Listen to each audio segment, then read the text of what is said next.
إن الحمد لله نحمده ونستعينه ونستغفره ونعوذ بالله من شرور أنفسنا وسيئات أعمالنا من يهده الله فلا مضل له ومن يضلل فلا هادي له وأشهد أن لا إله إلا الله وحده لا شريك له وأشهد أن محمدا عبده ورسوله اللهم صل وسلم وبارك وأنعم على سيدنا وإمامنا وقدوتنا محمد وعلى آله وصحبه وسلم تسليما كثيرا أما بعد فالسلام عليكم ورحمة الله وبركاته.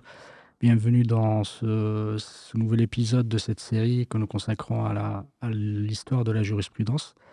La semaine dernière, grâce à Allah subhanahu wa ta'ala, on a parlé d'un des grands imams, l'imam Malik, qu'Allah subhanahu wa ta'ala lui fasse miséricorde, qui est le chef de file ou le fondateur de l'école malikite, du madhab malikite qu'on connaît tous. On a vu l'empreinte qu'il a eue et son héritage extrêmement important, extrêmement vaste. Et on a vu, alhamdoulilah, sa science pousser sa perspicacité et sa science importante dans le hadith, et pas que. Et walillah alhamd, dans la continuité, on va parler walillah alhamd, aujourd'hui de l'imam Shafi'i, qu'Allah subhanahu wa ta'ala lui fasse miséricorde, rahimahullah ta'ala, qui est le digne héritier, le digne élève de l'imam Malik. Et on va, alhamdoulilah, être accompagné par Cheikh Mamadou Maddafi, qu'Allah lui fasse, qu'Allah le récompense par le meilleur, qui nous a manqué la semaine dernière, mais alhamdoulilah, qui est là aujourd'hui pour parler de cet imam. Alhamdoulilah, c'est au travers de relater l'histoire de ces savants, de ces imams, ça nous pousse à suivre ou essayer de suivre leurs pas. Et les connaître vraiment, parce qu'en les connaissant, on va aimer un peu plus cette science, et au travers de cette science, aimer Allah subhanahu wa ta'ala et son prophète Mohammed alayhi salatu wassalam. Du coup, bienvenue, Cheikh, barakallahu fik, d'être parmi nous aujourd'hui pour cet épisode. barakallahu fik, Mohammed. Bismillahir rahmanir rahim, alhamdulillahi rabbil alamin. أشهد أن لا إله إلا الله وحده لا شريك له وأشهد أن محمدا عبده ورسوله اللهم صل وسلم وبارك على نبينا محمد وعلى آله وصحبه أجمعين أما بعد.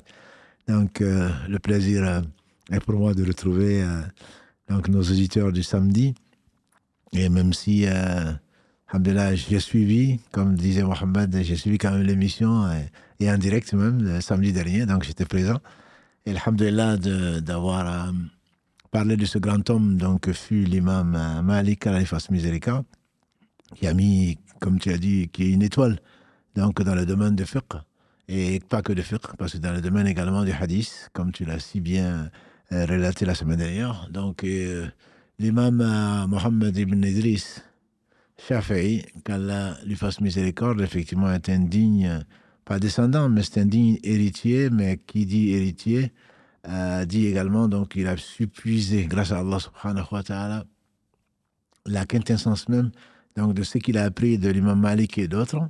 Il a su marier les deux écoles dont tu as parlé, de Abu Hanifa du Raï, donc de l'opinion comme on le dit, et que c'est une opinion qui est positive, une opinion qui est pure, une opinion qui est basée sur la crainte d'Allah subhanahu wa ta'ala et l'intelligence qu'il a donnée à les hommes. Ce n'est pas, je crois, c'est mon opinion, c'est pas du tout dans ce sens-là. Et c'est pour cela, comme tu dis, je pense que les connaître, c'est les aimer. Certes, c'est peut-être aussi pour moi de l'humilité. Parce qu'Allah a donné à l'imam Mohammed ibn Idris, qu'on connaît plus sous le nom de Shafi'i, il a donné une profondeur, comme ils disent, une mémoire extraordinaire, une intelligence remarquable, et tout en étant autant modeste que d'un comportement exemplaire. Donc c'est ce qui amène la piété d'ailleurs. Les connaître, c'est certainement relativiser le peu que nous savons. Les connaître, c'est également les aimer forcément, mais mettre chacun à sa place. Donc cet homme qu'Allah a béni, et donc qui est le fondateur, si on peut l'appeler ainsi, de la troisième école juridique des quatre, donc sunnite, est né à Gaza. Il est né à Gaza, donc personne n'ignore aujourd'hui les atrocités et les douleurs en Palestine actuellement. Donc il est né à Gaza en l'année 150, donc l'année de la mort de Abu Hanifa, qu'Allah leur fasse tous miséricorde. Donc il est né, il n'est pas né orphelin, mais il est né d'un père qui est décédé très tôt. Donc, il est Quraysh d'origine, même si le meilleur. On descend tous d'Adam, mais il est d'origine donc arabe, d'origine même de la même tribu que le prophète sallallahu alayhi wa sallam, puisqu'il descend également d'Abdel Muttalib. Exactement. Voilà, qui est le grand-père donc du prophète sallallahu alayhi wa sallam. Et on le sait. Il est descendant de Muttalib, en fait. De Muttalib, oui. de Muttalib, il rejoint donc le prophète sallallahu alayhi wa sallam par cette... puisque la tribu de Muttalib a soutenu le prophète sallallahu alayhi wa sallam pendant toute la période mécoise. Et donc, il rejoint quand même Abdel Muttalib au travers de Abdel Manaf. Voilà, donc d'Abdel Manaf, il rejoint la même origine, on est tous descendants donc d'Adam alayhi salam. Mais c'est juste pour dire qu'il descendait, il était proche donc de cette lignée. Exactement. Juste une remarque, parce que en fait, Al-Muttalib étant l'arrière-grand-père de l'imam Shafi'i. De l'imam Shafi'i. L'imam Shafi'i, effectivement, on l'appelle Muttalib, et c'est lui qui a élevé le grand-père du prophète qui s'appelle Abdul Muttalib. Effectivement. Et c'est pour ça qu'on l'appelle Abdul Muttalib, parce que quand ils l'ont vu avec lui, quand il revenait effectivement de Yathrib. Exactement. Et qu'il avait donc que Muttalib avait le grand-père du professeur sallam. Hashim, non, voilà. Non, il descend de Hashim, mais c'est qu'il avait le grand-père du professeur sallam sous sa monture. Oui. Et ils ont dit, voilà le serviteur de Muttalib, d'où Abdel Muttalib, qui est donc le père de Abu Talib, qui est le père d'Abdallah, qui est le père de Hamza, qui est le père également d'Al-Abbas. Voilà, donc ce sont une grande famille. Et en tout cas, il était Quraysh, et alhamdulillah, il était Quraysh, et il ne s'en est jamais vanté, bien qu'il soit d'une lignée, donc de cette même lignée, entre guillemets, du prophète sallallahu alayhi wa sallam, et on sait que Inna akramakum indallahi atqakum, c'est pas cette lignée qui va le sauver au jour du jugement dernier. La preuve, c'est que le prophète sallallahu alayhi wa sallam et ses oncles, Abu Talib, on sait où il est, et pire encore, donc pire, si on peut parler comme ça, par rapport à ceux qui sont morts, et qui ont été des ennemis d'Allah, dont donc Abu Lahab également, donc que l'on sait là où il est aujourd'hui. Donc ce n'est pas si les œuvres n'avancent pas quelqu'un, ce n'est pas sa lignée qui l'avancera, notamment on le précise comme on l'a précisé pour Abu Hanifa, comme on l'a précisé pour l'imam Malik, donc c'est dans cet esprit-là. Il était Quraysh, donc il est né et il est devenu orphelin très tôt. Très tôt, rappelant que le prophète sallallahu n'a pas connu son père. Voilà. Donc c'est juste encore une fois pour passer ce message à nos frères et à nos sœurs, c'est de penser d'Allah subhanahu wa ta'ala, d'avoir d'Allah la meilleure opinion. Et ce n'est pas parce qu'on est orphelin, qu'on n'a pas connu son père ou qu'on a perdu tôt sa mère que l'on n'ose penser du mal d'Allah subhanahu wa ta'ala, qui n'a besoin ni du père, ni de la mère, ni de qui que ce soit. Bref, sa mère donc l'a élevé, et on disait qu'elle avait une très grande science, une très grande sagesse, sa mère, qu'Allah bénisse nos mères. C'est elle qui a eu donc l'idée, qui a suggéré donc d'amener Mohammed ibn Idriss donc à la Mecque, de retourner à la Mecque. On dit qu'il avait à peu près 10 ans, de retourner à la Mecque pour que ses oncles ou ses parents puissent s'en occuper, puisque à Gaza, en Palestine, ils étaient très, très pauvres et n'avaient pas les moyens de le faire.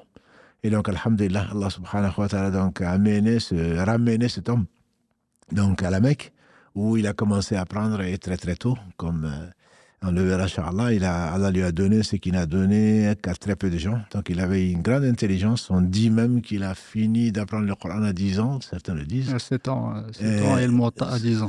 7 ans, je pensais que c'était un Nawawi, mais bon, alhamdulillah. 7 ans, ils disent qu'il a pris le Muwatta à 10 ans. Déjà, nous à 60 ans, si on arrive à réciter quelques versets du Coran, c'est beaucoup. En tout cas, à 10 ans, s'il connaissait le Coran par cœur, 7 ans, ce serait encore plus précoce, mais ce sont des surdoués. C'est tout simplement des surdoués. Et on dit de lui que quand il lisait, il avait une mémoire tellement extraordinaire, et c'est facile à Allah, que quand il lisait un livre, après d'avoir lu le livre une fois, il pouvait le réciter. Et on dit également que pour le Coran, pareil, que, alhamdulillah, il était tellement doué qu'il suffit de lire la page pour qu'il la retienne, et qu'on craignait qu'il ne lise la page avant, pour ne pas confondre. Donc, alhamdulillah, il y avait une mémoire phénoménale, mais il n'y avait pas que ça. Ça me rappelle un peu ce verset où l'imam Ibn Qayyim, qu'Allah fasse miséricorde, a très bien interprété quand Allah parle des cours d'eau et et les mers et leur contenu. Et l'imam Ibn Qayyim, c'est juste une discrétion, disait que en fait, c'est l'exemple de ce que le cœur de l'homme peut contenir. C'est que le cœur de l'homme peut contenir. C'est qu'il y a des gens qui, alhamdoulilah, qui sont comme des mers, qui sont d'une profondeur et d'une richesse extraordinaire. Il y en a d'autres qui récitent la Fatiha et s'arrêtent là, quoi. Mais c'est déjà bien, alhamdoulilah. Il y en a qui ont une excellente mémoire, comme Abu Huraira Karalagé, et donc il en a profité, puisque chaque fois, enfin souvent, celui qui a retenu, en tout cas, rapporte le plus de hadiths du prophète sallam, ça ne lui enlève aucun mérite, mais il en a très peu expliqué. Alors qu'il y en a d'autres qui en ont rapporté beaucoup moins que lui et qui ont apporté donc à cette science une part très très importante. Bref, pour revenir donc à l'imam Mohammed ibn Idriss, donc il a vécu là, à la Mecque, et donc il a appris le Coran, il a appris les hadiths, et à l'époque, c'était une époque très très fructueuse, avec beaucoup de mouvements, même si Bagdad restait le centre intellectuel. Donc la Mecque en restait une référence, comme toujours, comme aujourd'hui, et Médine également. Donc il est resté à la Mecque le temps qu'Allah a su, mais très jeune. Il a appris et le Coran, il a appris les hadiths, puisqu'il fait partie donc quand même des savants en hadith, et également la langue arabe. Les savants le soulignent beaucoup, parce qu'il était tellement éloquent qu'on avait envie de l'écouter. On dit que même l'imam Malik, quand il a été, le simple fait de l'entendre réciter, de lire le Muwatta, qu'il a appris effectivement à 10 ans, le simple fait de l'écouter, il l'a presque choisi comme lecteur officiel, parce que les autres qui étaient là lisaient certainement. Et l'arabe est une très belle langue, mais ça ne suffit pas. Donc il y a l'éloquence, et il a appris la grammaire, la rhétorique et tout le reste par des séjours dans des tribus, notamment la tribu de Fouleil, comme ils disent, et qu'il en allait ressortir et qu'il les corrigeait même dans les poèmes. Donc c'est quelqu'un qui était très intelligent et qui avait une profonde aisance et une grande éloquence, donc qui a fait de lui très jeune l'une des références, donc admiré, et il n'a pas mis ça au service d'autre chose que de la science, puisqu'il continue à apprendre, et jusqu'à ce qu'il aille visiter donc son maître, en tout cas celui de référence que l'on connaît, l'imam Malik, dont tu as parlé la semaine dernière. Et donc il a rejoint quand il avait à peu près 20 ans, d'après ce que j'ai compris, et il est resté à côté de ce homme remarquable pendant une dizaine d'années, 9-10 ans, et c'est à sa mort seulement qu'il est retourné donc à la Mecque, mais bon, on en dira certainement plus tard, Inch'Allah. Alhamdoulilah, effectivement, parler de son séjour à Hudayl, c'est effectivement, il a choisi vraiment, c'est qu'il a fait une vraie immersion pendant 10 ans, certains même 10-20 ans. C'est effectivement, il est resté, comme les tribus à l'époque, c'est des tribus bédouines qui se déplaçaient, il restait avec eux, justement dans l'objectif d'apprendre la véritable langue arabe, parce que à cette époque-là, il y avait beaucoup de mélanges, beaucoup de non-arabophones, effectivement, qui arrivaient, et la langue arabe commençait à se perdre. Du coup, son objectif, c'était d'aller à la source, justement, de la langue arabe, et c'est dans un objectif, justement, de mieux comprendre le Coran et mieux comprendre la sunna du prophète, alayhi salatu wassalam.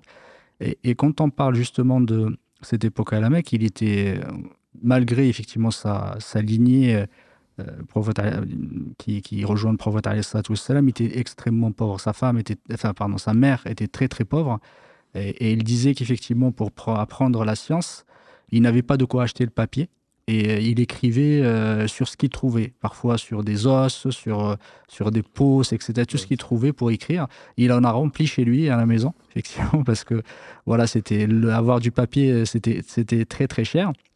Et on parle justement du fait, pour l'apprendre, il l'a emprunté parce qu'il n'avait pas les moyens pour l'acheter. Alhamdoulilah, il l'a emprunté, du coup il l'a appris très facilement.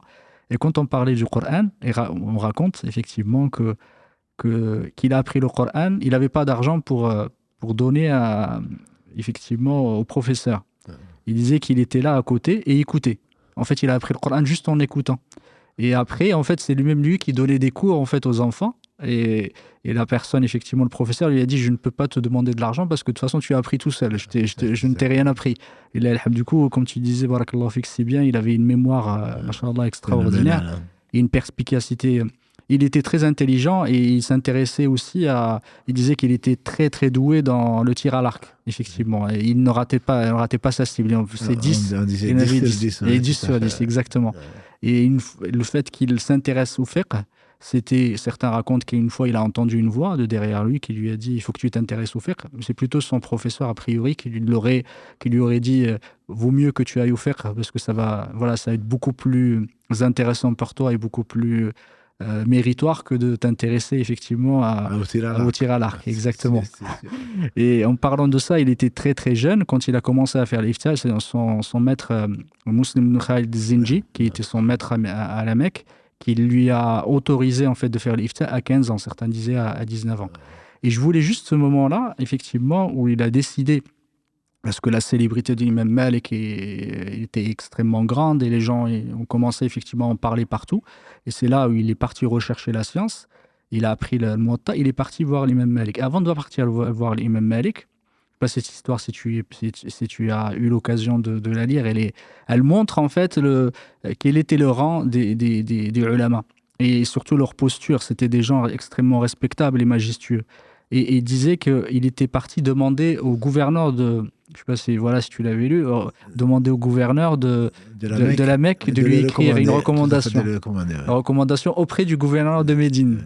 Il disait qu'il est parti effectivement voir le gouverneur de Médine. Il lui a dit voilà, je ramène une recommandation. On veut aller voir les mêmes mails. Qu'est-ce que tu veux venir avec moi? Il lui a dit tu sais, tu viens me voir pour une chose qui n'est pas du tout simple. Il lui a dit je préférais partir d'ici, du centre de Médine jusqu'à la Mecque à pied, que de partir voir l'imam Malik pour lui demander et risquer l'humiliation. Parce qu'effectivement, l'imam Malik était quelqu'un de respectable. Les gens, peu importe ce que tu étais, c'était pas des gens qui étaient là pour flatter les gouverneurs ou les gens de savoir. Celui qui respecte la science, celui qui respecte Allah, Allah le fait respecter. Donc, c'est pas du tout... J'imagine, on n'imagine pas un seul instant que ce soit des gens qui soient orgueilleux. Simplement, c'est des gens qui respectaient, comme tu l'as dit la semaine dernière, pour vous montrer que j'ai suivi le live. Quand on venait voir l'imam Malik, on se demandait pourquoi. Et donc, quand il s'agit du hadith, il dit attends.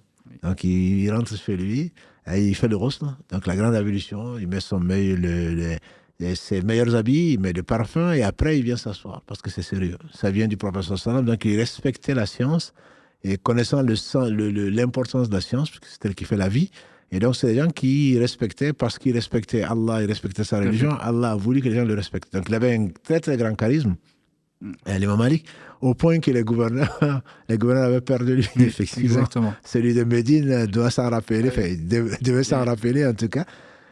Toujours est-il qu'il a fini quand même par l'amener, ce garçon, et ils ont demandé la permission de rentrer. Oui. Et donc, ils ont trouvé une servante qui dit, attendez. La servante a pris un peu de temps pour sortir, c'est ce qu'on raconte.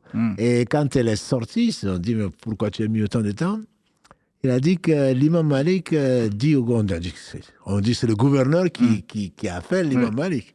Et on raconte d'ailleurs que quand le gouverneur l'appelait, il dit que la science ne va pas chez les gens, c'est les gens qui viennent à la science. Donc tout ça pour respecter la science, c'est pas lui-même.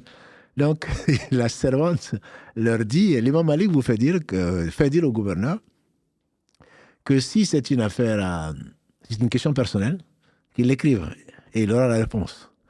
Et si c'est à propos du hadith, qu'il vienne à la mosquée, le reconnu, et voilà. Donc il vient apprendre comme tout le monde. Et le gouverneur, bien entendu, qui craignait, il avait bien raison de craindre, et qui dit non, c'est une affaire, c'est le gouverneur de la Mecque qui a recommandé, etc. Et donc c'est ainsi que finalement il est sorti pour recevoir donc, ce jeune brillant à qui il a fait une belle recommandation. Tout à fait. Donc c'est vraiment ce jeune brillant qui l'a régalé la tête aux pieds. Et lui devait être extrêmement impressionné parce que c'est rien que, alhamdoulilah, la lumière transparaissait du visage des savants, et je me rappelle du village, j'ai pas vu un homme aussi beau, et rien que il forçait le respect. Cet homme, qu'Allah lui fasse miséricorde, c'est l'un de nos premiers enseignants au village, et rien qu'à le voir, on le respectait, là, il forçait le respect. Bref, c'était pas l'imam Malik, bien sûr, et donc l'imam Malik lui a dit jeune homme, crains Allah et éloigne-toi de la désobéissance, parce que de ce qu'Allah lui a fait voir, tu as un bel avenir devant toi. Et la science ne va pas avec la désobéissance à Allah subhanahu wa ta'ala. Ça, c'est le respect qu'Allah a mis de ce garçon, donc, qui avait une vingtaine d'années, et donc qui est resté avec lui pendant une dizaine d'années et à qui il a enseigné. Donc, forcément, il avait déjà appris Muwatta à 10 ans, ce qui est déjà extraordinaire. Et donc, il est resté auprès de cet imam-là pendant une dizaine d'années.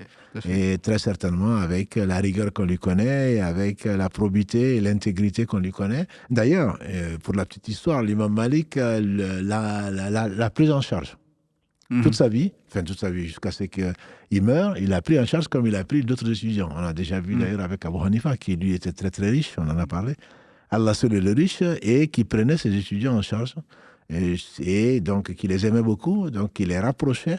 Et c'est l'imam Malik qui l'a pris en charge, donc pendant ces 10 ans, on dirait une bourse d'études qu'il lui a donné pour justement qu'il puisse se concentrer, parce qu'il a vu en lui un bel avenir. Et effectivement, c'est ce que Allah subhanahu wa ta'ala lui a montré là. Tout à fait. Et il lui a dit une belle parole. Il lui a dit effectivement, il lui a dit, Allah subhanahu wa ta'ala a mis en ton cœur, je vois une lumière. Il lui a dit, n'éteins pas la lumière d'Allah avec la désobéissance. Et ça, c'est quand je l'ai lu, ça m'a vraiment marqué, effectivement. On dit aussi que son maître, quand Rabia, quand il a été le voir, il dit les Sour el-Hifd. Vous connaissez les Arabes, vous connaissez ce poème-là qui est très beau, qui s'est plaint à un de ses enseignants du Coran, de Sour el-Hifd, c'est-à-dire il avait du mal à retenir. Lui qui, pourtant, il suffisait qu'il lise pour qu'il retienne, et que son maître lui a dit de s'éloigner de la désobéissance. Parce que cette science et la désobéissance font deux. Donc c'est une leçon pour nous qui ne sommes pas et qui ne les atteignent pas du tout, c'est que la science et la désobéissance ne vont pas de pair. Celui qui apprend la science se doit d'être excellent, et comme Allah l'exige en toutes choses, mais notamment celui qui veut, parce que c'est une lumière, et cette lumière risque d'être, entre guillemets, reprise, pas éteinte, parce que la lumière d'Allah, personne ne peut l'éteindre, mais cette lumière risque d'être ôtée à cause de la désobéissance. Donc c'est pour cela que les étudiants en sciences en particulier se doivent donc de s'éloigner de la désobéissance, et les maladies du cœur sont peut-être les maladies les plus graves que les péchés que l'on fait. Mais si le cœur est pur, alhamdulillah, Allah nous éloigne des shaytans et des grands péchés en tout cas. Et il est resté avec l'imam Malik, qu'Allah subhanahu wa ta'ala lui fasse miséricorde. Il l'a accompagné jusqu'à sa mort. Et après cela, l'imam Malik, l'imam Shafi'i, rahmatullahi ta'ala alayh, est revenu à la Mecque. Et à ce moment-là, il y a eu un épisode qui a marqué effectivement sa vie, c'est le fait qu'il parte au Yémen. Si tu pouvais juste nous en dire un petit peu, parce que c'est un moment un peu charnière où il a connu une épreuve, effectivement. Et si tu pouvais, barakallahu fik, juste nous en parler. Alhamdulillah, l'épreuve était la vie, les plus éprouvées, ce sont les meilleures, comme l'a dit le professeur Sallam, ensuite les plus proches. Effectivement, quand il est retourné à la Mecque, on a dit qu'il avait une bourse d'études avec l'imam Malik. Il est retourné, donc il avait envie de gagner sa vie. Et donc, il a rencontré le gouverneur du Yémen à la Mecque. Et donc, il a amené avec lui pour qu'il serve de qadi, donc chef de juge. Et donc, il est parti avec lui. Ça n'a pas duré très très longtemps. Vu son intégrité, sa sincérité et surtout son savoir, il a eu beaucoup de jalousie et même beaucoup de calomnie, puisque lui n'acceptait pas les cadeaux. Il tranchait sans état d'âme, entre guillemets. Il ne suivait pas ses passions. Et donc, ceci lui a valu beaucoup de calomnie, beaucoup de jalousie. Donc, qui ont fait qu'on l'a traité, on l'a accusé plutôt d'avoir des tendances chiites. Et c'était à l'époque donc des Abbassides, et il y avait pas mal de rébellions, que ce soit à Médine, que ce soit à la Mecque, que ce soit ailleurs, etc. Donc, du coup, on l'a fait venir à Bagdad pour voir donc le calife de l'époque. Et ceux avec qui il est parti ont eu un sort que l'on connaît, c'est qu'ils ont été exécutés. Tout à fait. C'était Haroun Rachid. Voilà, exactement, c'est du temps de Haroun Rachid.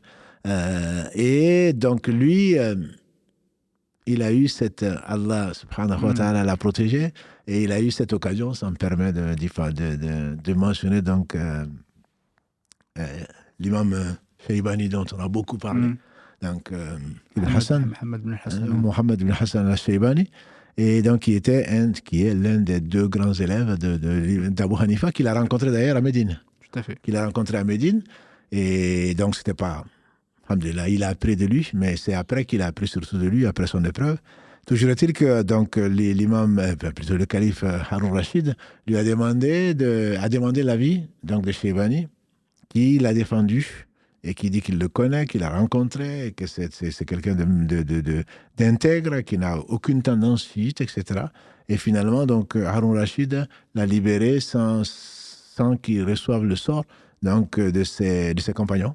Et c'est donc à partir de là qu'il a abandonné, au moins pour l'instant et peut-être pour toujours d'ailleurs, avant sa mort en tout cas, cette fonction-là, finalement, il s'est consacré, donc en restant à Bagdad, il s'est concentré sur la recherche de la science avant de repartir. Donc il a beaucoup appris après avoir appris, on a dit, donc de 20 à 29 ans ou de 20 à 30 ans à Médine.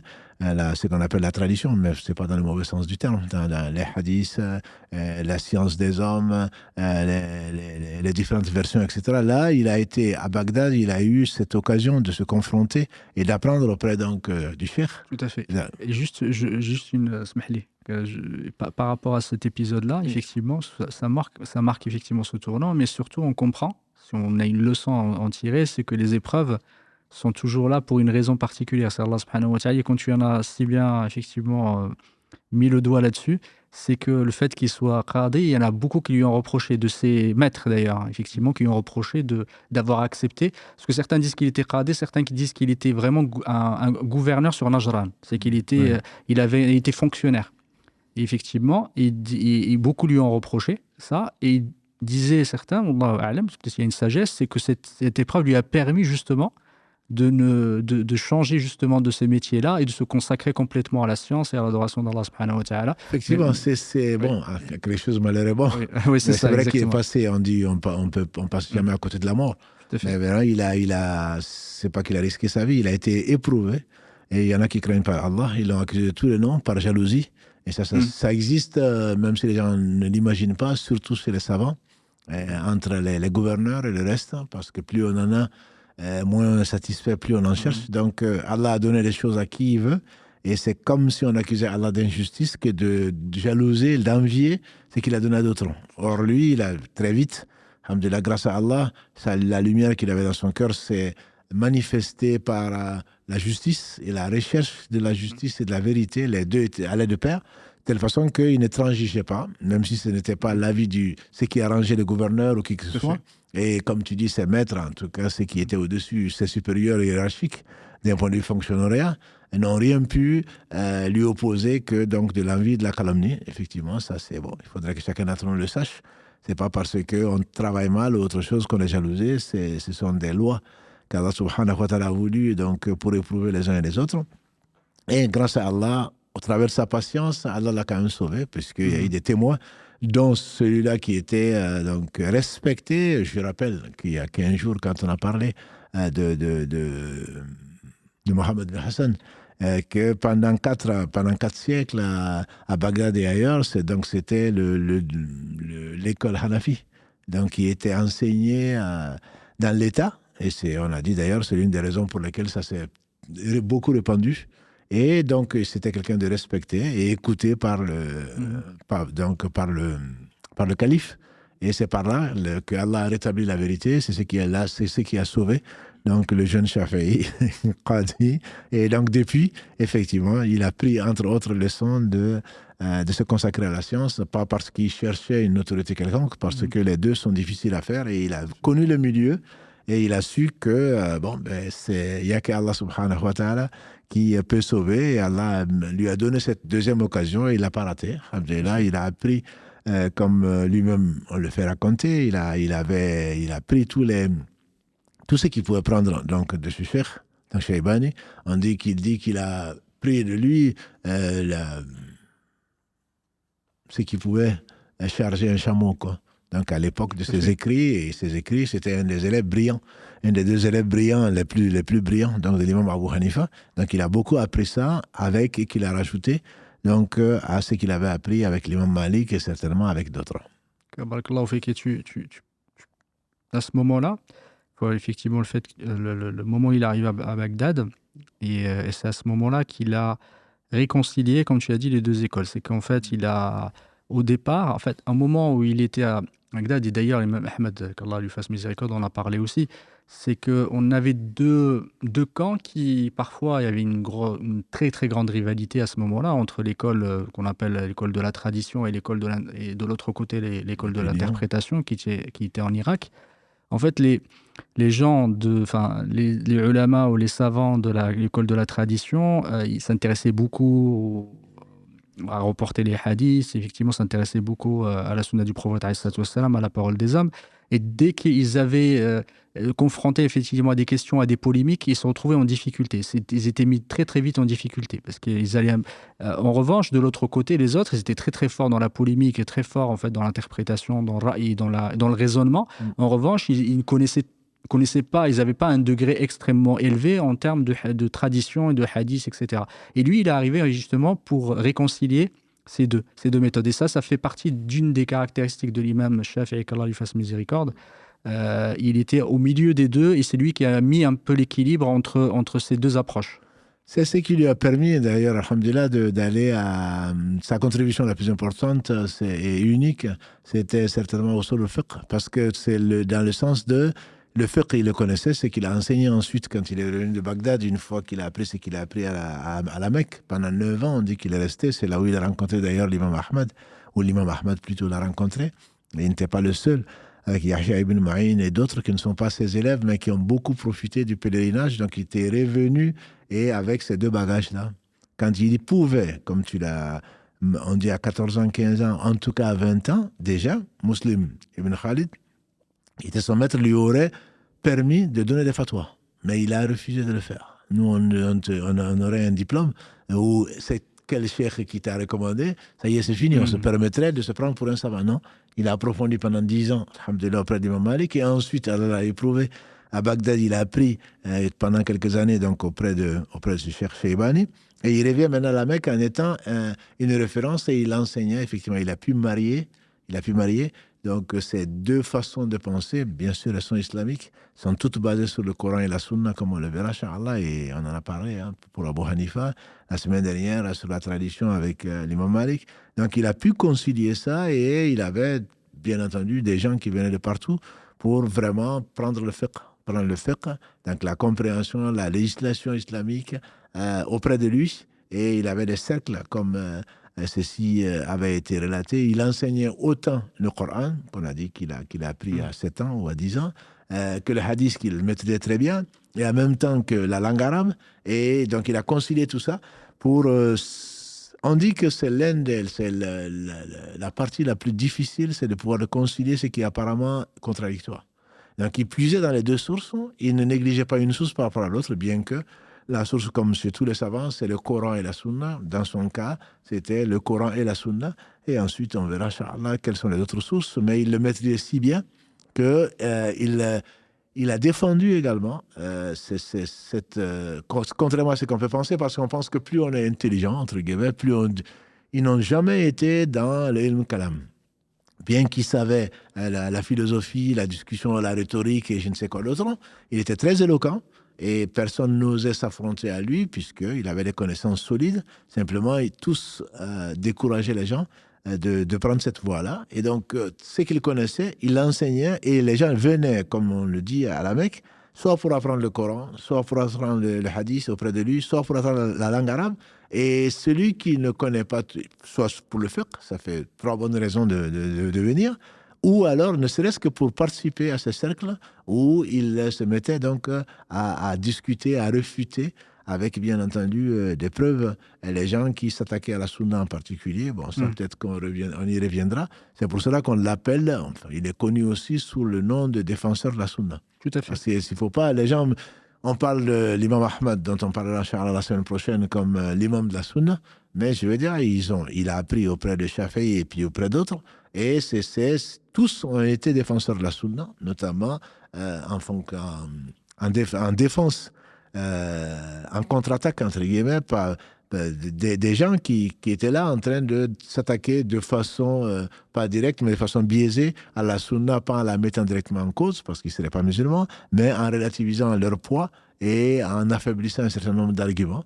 Donc lui, il a su, comme tu l'as bien dit, faire cet équilibre-là. Et il était non seulement crédible, mais en plus, il était d'une science dont Allah subhanahu wa ta'ala a fait hériter. Et donc, il est resté quelqu'un de très respecté et très craint, pas que par les ignorants, également craint par les gens qui craignaient donc d'être en cours d'argument par rapport donc, à leurs éléments qu'ils avançaient. Tout à fait. Effectivement, l'école irakienne était très très connue pour la discussion polémique et pour les débats. Effectivement, ils avaient cette force de raisonnement et ils questionnaient, ils mettaient en difficulté les gens de la tradition jusqu'à ce que Shafi'i arrive, parce que Shafi'i, il avait cette force-là. Il était extrêmement perspicace et intelligent. Et d'ailleurs, la phase ou la période qu'il a passée avec Mohammed ibn Hassan, Shaybani, il prenait de lui ses livres et ses enseignements. Il disait qu'après, il débattait avec ses élèves, juste après lui, parce qu'il n'osait pas, il ne voulait pas débattre par respect vis-à-vis de son cheikh. Il n'a jamais voulu, du coup, il débattait avec ses élèves juste après, et il gagnait, effectivement. Et Mohammed bin Hassan l'a su et il a insisté. Il voulait absolument. Il a dit pourquoi tu ne veux pas débattre avec moi? Il lui a dit non, je ne veux pas parce que voilà, tu es maître. Il insiste. Jusqu'à un jour, effectivement, ils ont débattu. Et là, Shafi'i, on a dit effectivement, il a eu le dessus sur Mohammed bin Hassan. Qu'Allah leur fasse miséricorde à tous.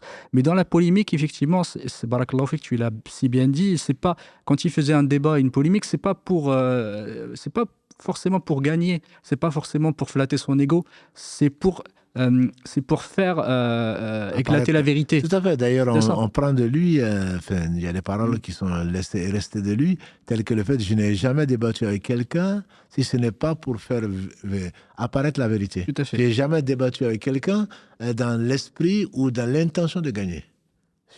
On a l'impression que ce n'était pas de ce monde, quoi. Tout à fait. On a vraiment l'impression que ce n'était pas de ce monde. Donc, c'est les gens qui, alhamdulillah, Allah seul sait ce qui est dans leur cœur, mais il a laissé vraiment une excellente opinion aux gens de qui on pense du bien, comme Yahya ibn Ma'in, qui on lui fait dire, même si Allah avait permis le mensonge, l'imam Shafi'i, par éthique, ne l'aurait pas utilisé. Donc, c'est vraiment, ce sont des gens qui tenaient à la vérité tout en étant respectueux, et comme l'exemple que tu as donné avec le cheikh, il a refusé de dire, pas parce que s'il avait voulu, comme aujourd'hui, non, mais j'ai appris pas chez lui, mais bon, maintenant je connais plus que lui, etc. Même pour la science, quand on lui disait, tu sais très bien tirer, tu parles très bien l'arabe et tu sais le tir à l'arc, mais il se taisait sur ce qu'Allah lui avait donné comme connaissance. Tout ça par humilité, tout ça par modestie et le respect de l'autre. Celui qui ne respecte pas les anciens n'a vraiment pas été éduqué. Tout à fait. Donc, comme le dit le proverbe, on est tous des nés sur les épaules de géants.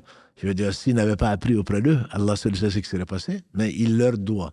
Il leur doit et on doit tous aux savants et en remontant jusqu'au prophète sallallahu alayhi wa sallam. La reconnaissance est extrêmement importante et ça faisait partie de leur éthique. Et en regardant justement on regarde un peu les caractéristiques de l'imam Malik, l'imam Shafi'i, qu'Allah lui fasse miséricorde, il a réconcilié les deux, il avait une perspicacité, une intelligence, il connaissait la langue arabe et il était une référence dans la langue arabe. Il disait qu'il était hujja dans ce qu'on appelle hujja, c'est-à-dire une référence dans la langue arabe. C'est qu'on revenait vers lui pour corriger justement l'imam Asma'i, qu'Allah lui fasse miséricorde, qui fait partie des grands lettrés de la langue arabe. L'Asma'i, il disait qu'il corrigeait les poèmes des Hudhaliyin, effectivement, au travers d'un jeune Qurayshite, qui était même Shafi'i. Et il avait cette force-là, il avait aussi cette capacité intellectuelle à débattre. On raconte de l'imam Ahmed, il disait que l'imam Shafi'i était un grand savant qui avait 4 grandes qualités. Il avait le fiqh, il avait là effectivement la force de discussion polémique extrêmement importante. Il avait la langue arabe. Il disait aussi ilm al-ma'ani, les sens, la signification. Il était quelqu'un très qui plongeait dans les significations du Coran et de la Sunna. Et aussi, une de ses caractéristiques, c'était quelqu'un qui, parmi les 4 imams, celui qui a été le plus prolifique en termes d'ouvrage et d'écriture. Il a beaucoup écrit, et c'est lui-même qui a fondé, contrairement aux autres, aux autres imams, c'est leurs élèves qui ont écrit les fonds. Voilà, qui ont vraiment fondé les règles de déduction, les règles relatives à la jurisprudence du madhab. C'est lui-même qui les a écrits pendant son vivant. Il a écrit énormément de livres. Non, mais effectivement, bon, quand il parle du vivant, on a vu que samedi dernier, l'imam Malik, Allah lui a permis de vivre, tu as dit, pratiquement 90 ans, 93 ans. L'imam Abu Hanifa, c'est 70 ans. Quant à lui, il a vécu 54 ans. Exactement. 54 ans, de 150 donc à 204. Et néanmoins, Allah lui a permis de faire énormément de choses, comme d'ailleurs un de ses disciple, l'imam al-Nawawi, qui n'a eu que 45 ans et qu'Allah a abondé le nombre de bibliothèques par ce qu'ils ont pu écrire. Allah a béni leur vie et ils ont laissé ce qu'ils ont laissé bien avant Internet. Donc, effectivement, il a laissé des livres. Bon, tu en as déjà parlé d'ailleurs, je pense, quand on a parlé d'Abu Hanifa, de Ar-Risala, qui est le livre peut-être plutôt. Oui, effectivement. Voilà, donc qui est la mère, entre guillemets, où il parle vraiment de beaucoup de fiqh, mais surtout Ar-Risala. Donc, fait Usul al-Fiqh, qui est celui qu'il a terminé probablement en Égypte. Bon, ça, c'est l'autre partie de sa vie, courte, mais tellement riche. Donc, qui rassemblait les bases. C'est là où l'admiration que les savants, je pense, surtout de fiqh, parce qu'il faut encore rappeler aux gens que le fiqh, ce n'est pas je vais voir l'imam, il me dit donne une fatwa ou comment me laver, comment faire ceci. C'est pas. Le fiqh, c'est vraiment, on l'a dit, je pense, dans la première émission, le fiqh, c'est vraiment la compréhension profonde. Et Allah lui a donné, lui, ce qu'il n'a pas donné à d'autres, en tout cas avant lui, c'est de pouvoir synthétiser, de pouvoir théoriser presque l'essence même de la loi, plutôt que de donner des fatwas. Tout existait. Où les règles existaient individuellement. Mais le global, comme on le fait de l'imam Ahmad, on n'avait jamais entendu parler avant l'imam Shafi'i de l'abrogeant et de l'abrogé. Tout à fait.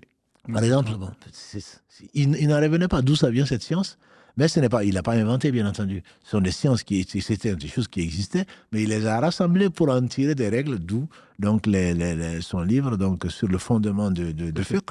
Et Allah lui a fait comprendre que Allah parle de la globalité parfois à partir de termes, alors qu'en réalité, il parle de sens précis, tout en parlant de choses générales. C'est qu'à partir des bases même, c'est pour ça qu'on parle probablement de usul, les fondements, comment est-ce qu'il faut comprendre le Coran, comment est-ce qu'il faut l'intégrer et le compléter, et le comprendre avec les hadiths.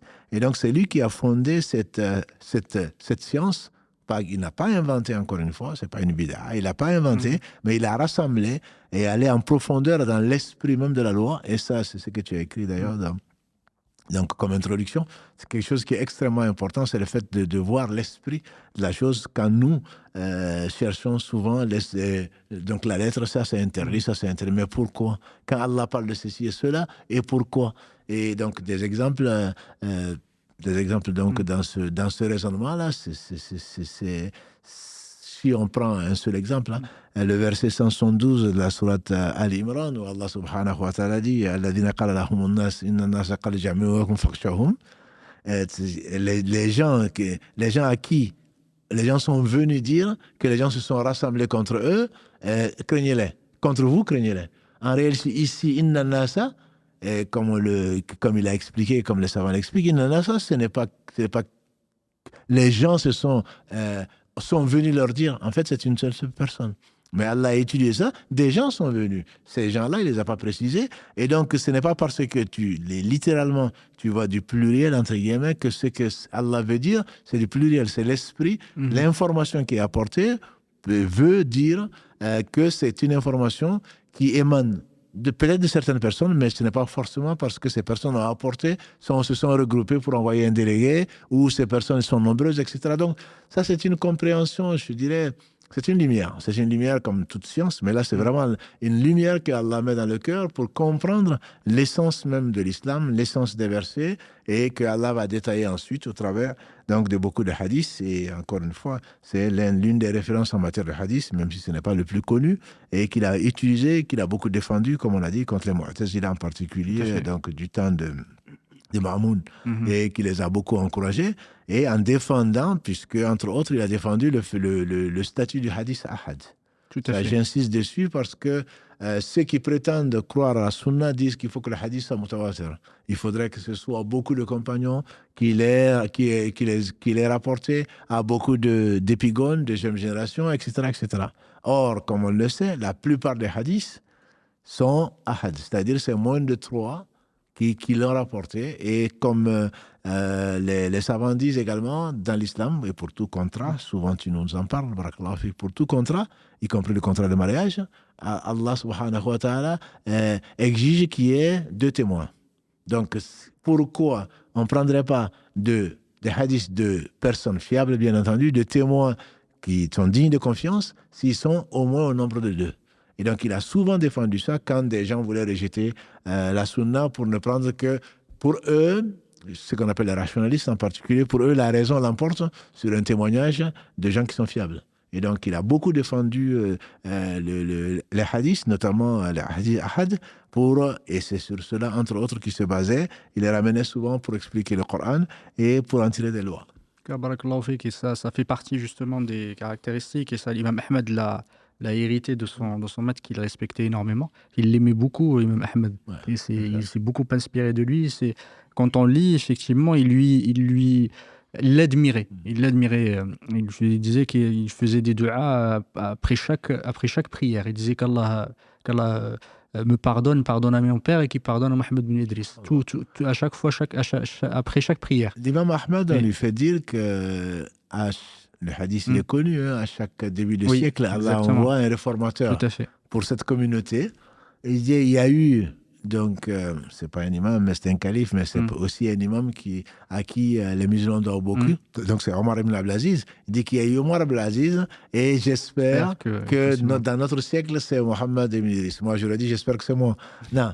Voilà, c'est quand on connaît la valeur de quelqu'un, on l'apprécie. Quand on ne connaît pas, bien entendu, on ose faire ce que l'on fait, malheureusement, tous les jours, et surtout dans notre monde. C'est que vrai, les gens se respectaient. C'est pas pour se respecter, c'est même pas pour débattre, c'est même pas. Non, c'est parce qu'ils étaient profondément convaincus qu'ils leur doivent beaucoup après Allah subhanahu wa ta'ala. Comme tu dis, prier pour ses enseignants, c'est quelque chose que. Prier pour les gens que l'on aime, prier pour les gens qui nous ont apporté quelque chose, je pense que c'est très, très important, et ça montre la qualité donc du cœur.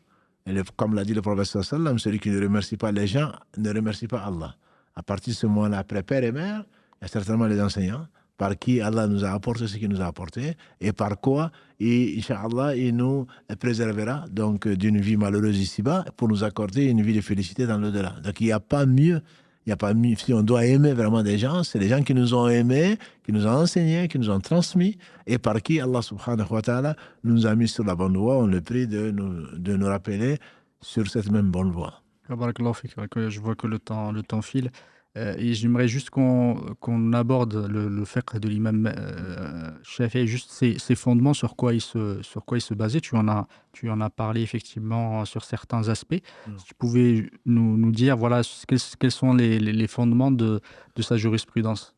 Les fondements de la jurisprudence, c'est, encore une fois, ce n'est pas pour le distinguer des autres, mais il y a des points particuliers, mais ils tous se basaient sur le Coran et la Sunna. Donc, il ne faudrait pas spéculer, il ne faudrait pas calomnier, il ne faudrait pas diminuer la valeur des savants. Tous se basaient, aucun n'a suivi sa passion pour... C'était les plus pieux. Ne craignent vraiment Allah que les savants. Et ils étaient savants.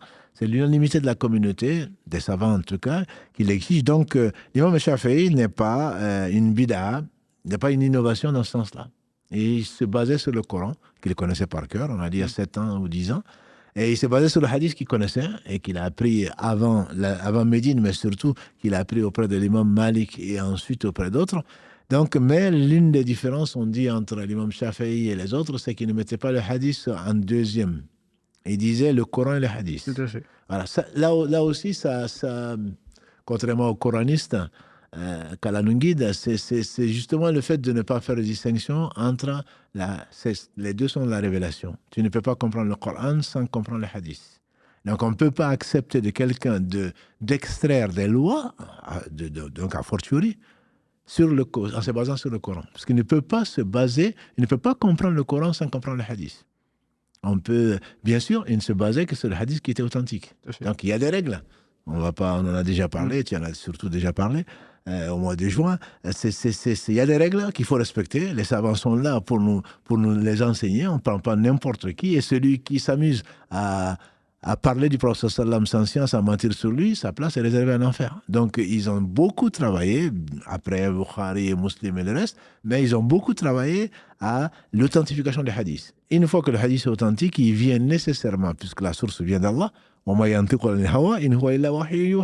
ne parlait pas sous l'effet de la pulsion, le prophète sallallahu alayhi wa sallam. Il parlait, ce n'est qu'une révélation révélée. À partir de ce moment-là, il utilisait les deux.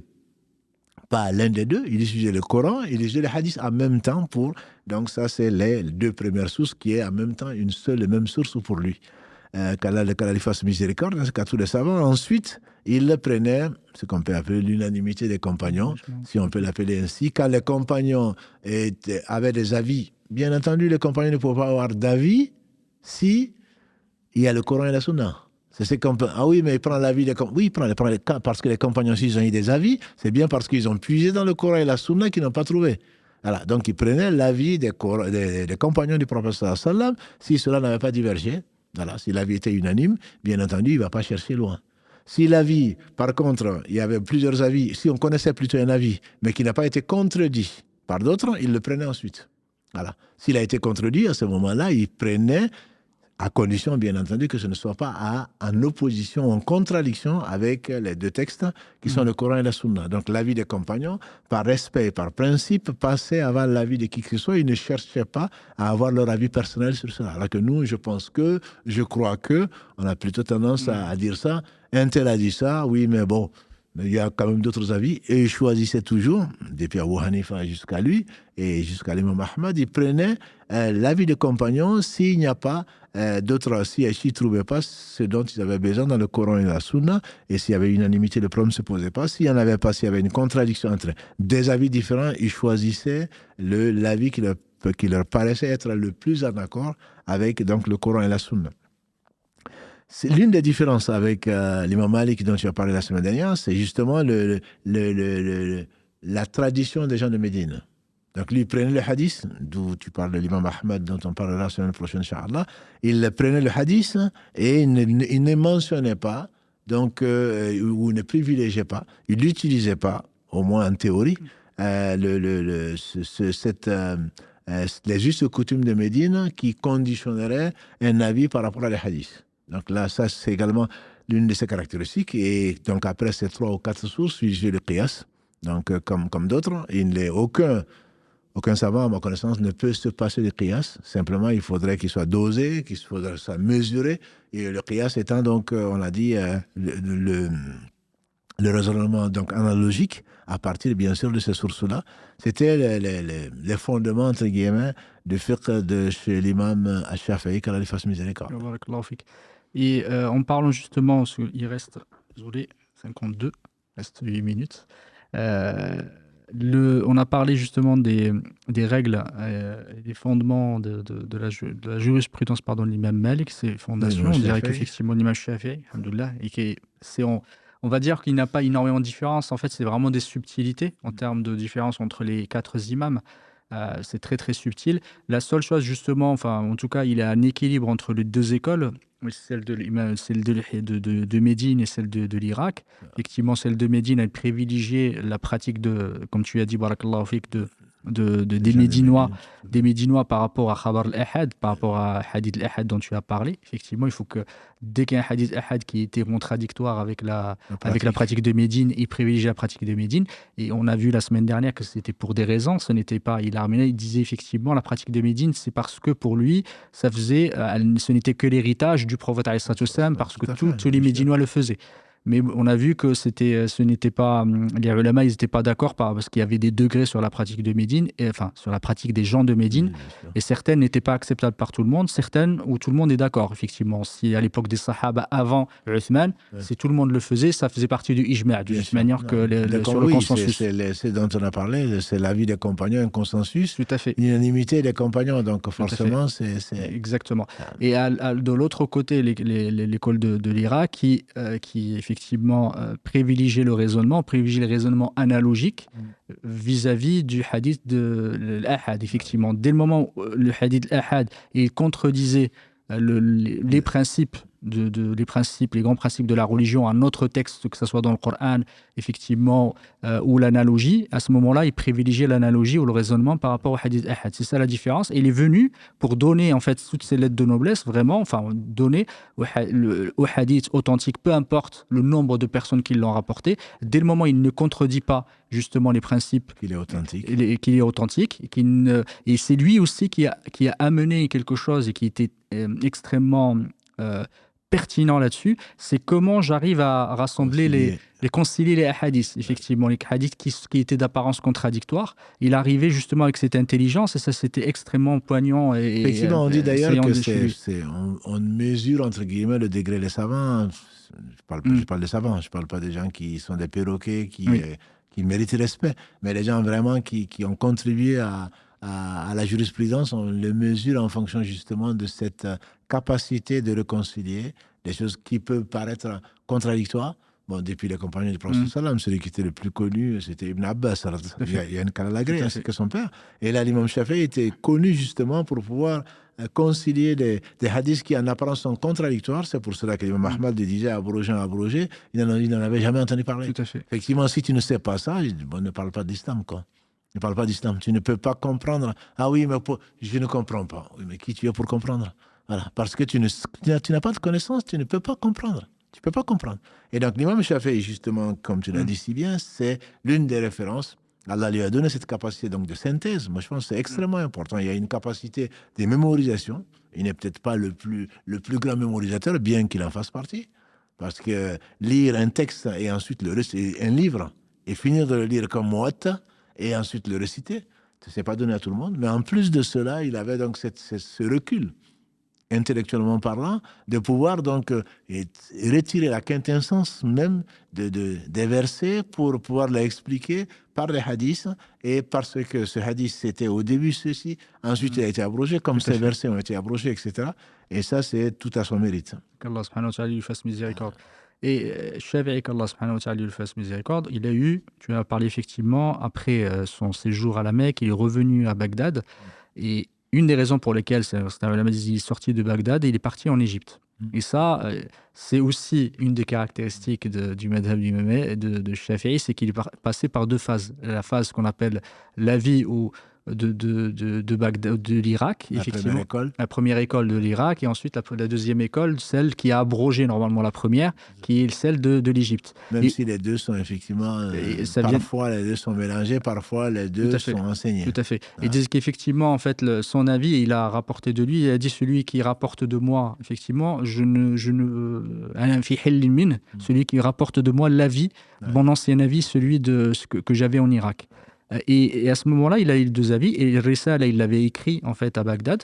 Il l'a réécrit. Il l'a corrigé, réécrit, réagencé. Et celui qui nous est arrivé, qu'on a aujourd'hui, et le aussi, ces livres-là qui nous sont arrivés aujourd'hui, ont été écrits effectivement, ont été écrits en Égypte. Et en parlant de cela, on parle un peu de ses élèves aussi, effectivement, certains élèves qu'il a eus, les plus connus.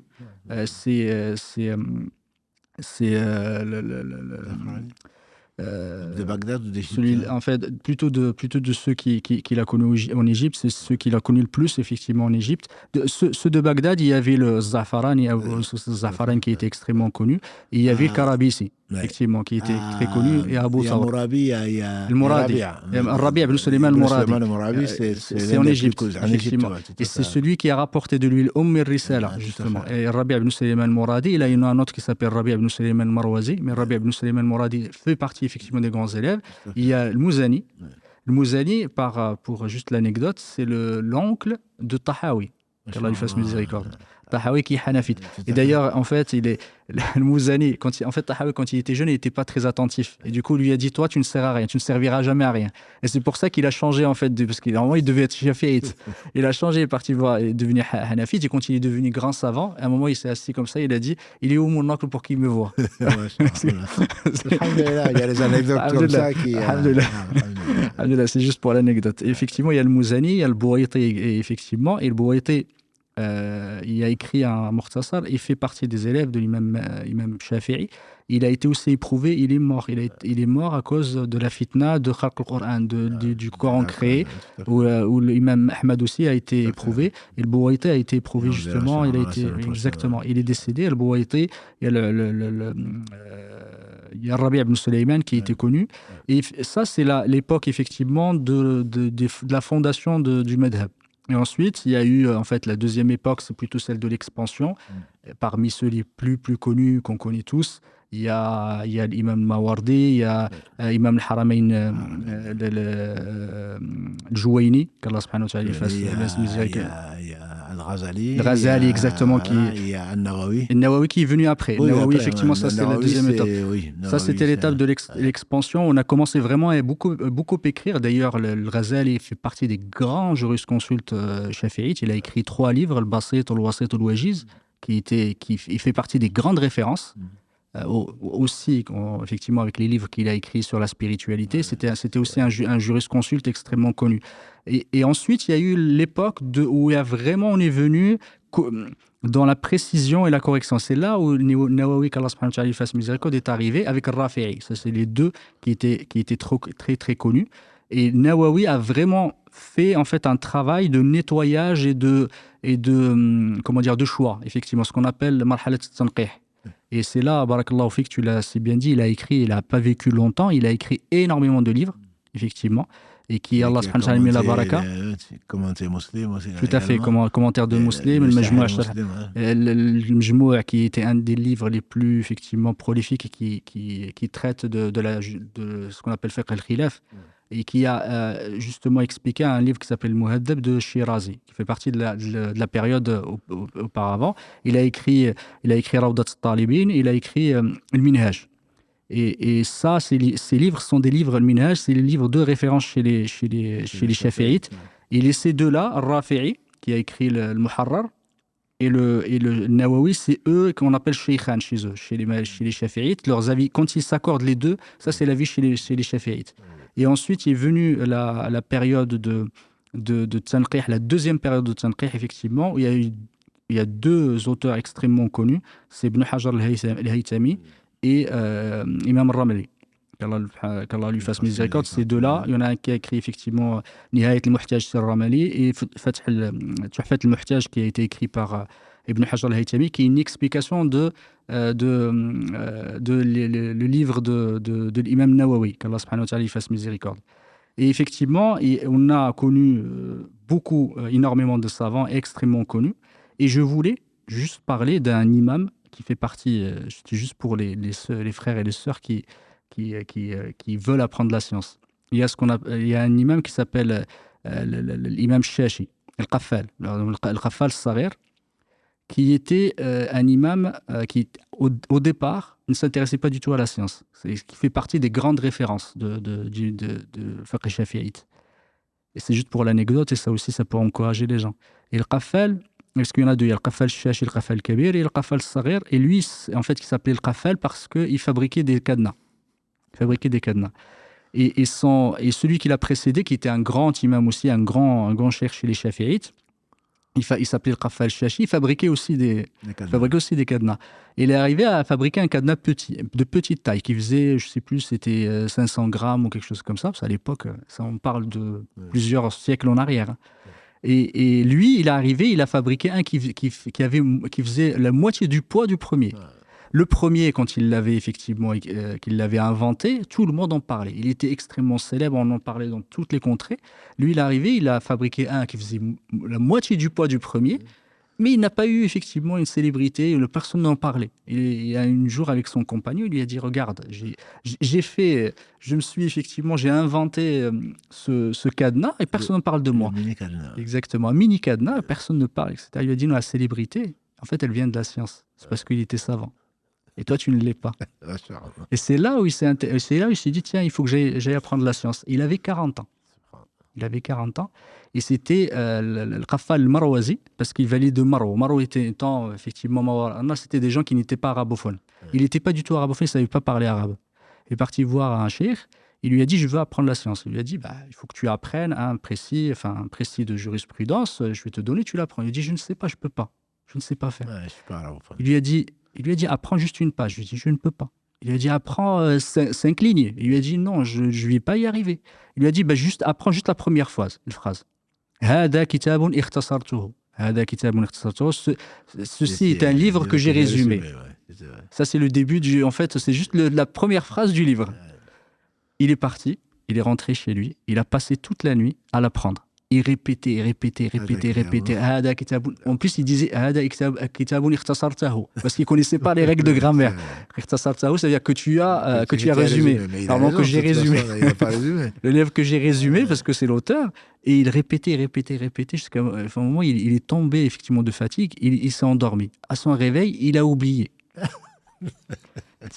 Comment je vais faire? Il a dit, qu'est-ce que je vais dire à mon chef? Il est sorti, il y a sa voisine, une vieille dame, elle lui a dit, mais il a dit, Al-Qafal, tu nous as pas laissé dormir de la nuit. Tu n'arrêtais pas de répéter, elle lui a dit, ah, mais c'est ça que je cherchais. Et subhanallah, il est parti voir son chef, et ce de-là, il est devenu une des grandes références à 40 ans. Il ne parlait pas arabe. Il ne faut pas désespérer. Et en lisant son histoire, subhanallah, je me suis dit, mais comment on peut désespérer? Tu peux, devenir, c'est même pas devenir un petit étudiant de sciences, c'est devenir la référence, un imam, effectivement un imam, et il était connu aussi pour son wara aussi, pour sa religiosité, sa piété, etc. Qu'Allah subhanahu wa ta'ala lui fasse miséricorde. C'était juste pour un petit rappel. Je voulais en parler parce que il y en a beaucoup qui disent mais je vais pas y arriver, etc. On donne un exemple de quelqu'un qui... Pas une page, même pas une demi-page, juste une phrase. Une phrase. Tu commences comme ça et après tu l'oublies. C'est ça. Non, alhamdulillah, Allah est généreux. Il est généreux, subhanallah. Et en tout cas, l'imam Shafi'i, qu'Allah subhanahu wa ta'ala fasse miséricorde, était quelqu'un qui a marqué vraiment le fiqh. C'est barakallahu fik de nous avoir rapprochés de cet imam, et que les gens sachent que ces gens-là ne recherchent pas forcément la célébrité, ne recherchent pas les biens de cette terre, en tout cas de ces richesses de cette terre, mais ils recherchent plutôt l'agrément d'Allah subhanahu wa ta'ala. Et si tu peux, nous juste ce qu'on a dépassé, c'est juste 6 minutes, ça va. Si tu peux juste, barakallahu fik, nous conclure, en tout cas si tu as encore des éléments à rajouter sur les mêmes Shafi'i. Non, juste peut-être par curiosité, où se trouvent les gens qui fréquentent. Oui, barakallahu fik, tout à fait. Juste pour compléter notre culture générale. Bon, bien sûr, en Égypte où c'était pas du tout. C'était dans l'Égypte, tu en as parlé la semaine dernière, je crois. L'Égypte, c'était plutôt des Malikis, ils sont venus, les Hanafis. Dans les pays où il y avait des Hanafis, ils ont quand même pu pénétrer parce que on n'a pas eu le temps d'en parler, c'est que quand il est parti en Égypte, il y avait des Malikis purs et durs. Il ne fallait surtout pas critiquer l'imam et il ne voulait pas le faire. Et pour les Irakiens aussi, il ne fallait surtout pas, on dirait que c'est aujourd'hui, il ne fallait surtout pas avoir un avis qui divergeait. Donc, il a fini par écrire, quand il fasse miséricorde, les divergences avec Malik, les divergences avec les Irakiens. Bon, ça n'a pas aidé certainement, mais néanmoins, alhamdulillah, c'est là où Allah lui a montré sa personnalité. Il a aimé certainement ses imams et ses enseignants. Et donc, il y a les gens qui suivent le rite Shafi'i. Il y en a, on le connaît en Syrie, on le connaît au Liban, on le connaît au Khorasan et actuelle Jordanie. Et surtout, je dirais, pour ne pas l'oublier, on le connaît dans le pays le plus peuplé du monde, de musulmans, donc qui est l'Indonésie. Beaucoup l'Indonésie a comme des millions de musulmans et centaines de millions de musulmans, et ils sont d'obédience chaféite. Et ce sont nos frères, ce sont ceux qui se réclament d'une autre école. Néanmoins, c'est que ce sont des gens, alhamdulillah, qu'Allah a guidé. On dit il n'y a pas eu de guerre, qui est par le commerce, par le comportement surtout des musulmans, et qui donc ont bénéficié de cette science, et que nous aussi nous sommes fiers donc d'appartenir à cette même religion, et surtout la méthodologie. Et comme tu as très bien conclu avec l'anecdote, il ne faut pas arrêter d'apprendre. Il ne faut pas arrêter d'apprendre jusqu'à rencontrer Allah subhanahu wa ta'ala, et tout ce qu'on aura gagné, surtout en cette nuit de la veille du 15 Sha'ban. Tout fait. ce qu'on aura gagné, certainement, aura été, sera présenté à Allah subhanahu wa ta'ala qui sait avant de nous avoir créés. Donc je pense qu'il ne faut pas, tant qu'il y a de la vie, disent les gens, il y a de l'espoir. Tant qu'il y a de la vie, je pense qu'il faut qu'on soit ambitieux. Et l'ambition doit se mesurer par rapport à ce que l'on a préparé pour soi, pour l'éternité. Donc je demanderai, comme tu l'as fait, à nos frères et sœurs, de prier pour nos imams, de prier pour le prophète sallam, bien sûr, les compagnons, les gens qui les ont suivis. Donc on est arrivé aujourd'hui à l'imam Shafi'i. Et d'être reconnaissant, et on ne les atteindra certainement pas par la valeur de nos œuvres, mais au moins de les aimer et de suivre leurs pas sans complexe, entre guillemets. Même si on n'arrivera pas à leur cheville, il faudrait quand même ne pas se décourager et apprendre et enseigner ce qu'on en apprend. Et puisque je finirai par ça, Allah a donné ce monde n'est-il pas maudit, a dit le prophète sallam. Maudit ce qu'il contient, sauf le rappel d'Allah, ce qui peut lui être assimilé, l'enseignant et l'élève. Voilà. Donc je pense qu'il faut qu'on soit de l'une des deux catégories et pas d'une autre. Barakallahu fik, je terminerai juste après, on laissera effectivement le temps. Tu as parlé de cet épisode où l'imam Malik a hésité avant d'écrire effectivement la réplique au Maliket et l'imam Shafi'i, pardon, à l'imam Malik. Et il a dit qu'il a hésité pendant une année à l'écrire. Et il demandait, effectivement, faisait ça al-istikhara, il demandait à Allah subhanahu wa ta'ala. Et ce que racontait Razi, il a dit ce qu'il a, et ça je veux juste rebondir sur la question du dogme. Il a dit une fois, qu'est-ce qu'il a décidé en fait à le faire, c'est qu'il a entendu qu'en Andalousie, il y avait des gens qui étaient malikites, justement, ils avaient le turban de l'imam Malik, tout à fait. Et qu'ils le portaient pour faire salat al-istisqa, pour demander à Allah subhanahu wa ta'ala justement de la pluie.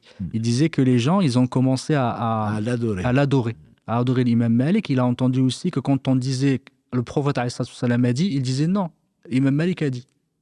Et c'est là où ça l'a décidé justement à écrire, pour montrer justement que c'était un homme, comme il peut se tromper, et c'est ça qui vraiment qu'il l'avait poussé à le faire. Sinon, au départ, il ne voulait pas. Il a hésité effectivement pendant des années, justement par respect pour son maître, son cheikh.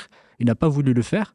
Et vraiment, c'est vraiment pour un objectif bien précis qu'il a écrit ce livre-là. C'est extrêmement important, parce qu'on peut penser que c'est pour qu'il soit célèbre, qu'il montre lui aussi ses divergences, alors que ce qui l'a motivé et qu'Allah le compense par le meilleur, c'est plutôt l'amour d'Allah, l'amour de la vérité. Et bon, on aime bien le cheikh, mais bon, c'est là quand on arrive à la pire des injustices, qui est l'adoration même d'un imam, même de son cheikh. On fait dire à l'imam Malik ou à Ibn Abbas qu'Allah leur fasse miséricorde et qu'Allah les agrée. On prend de tout le monde, laisse de tout le monde, sauf de celui qui est dans cette tombe.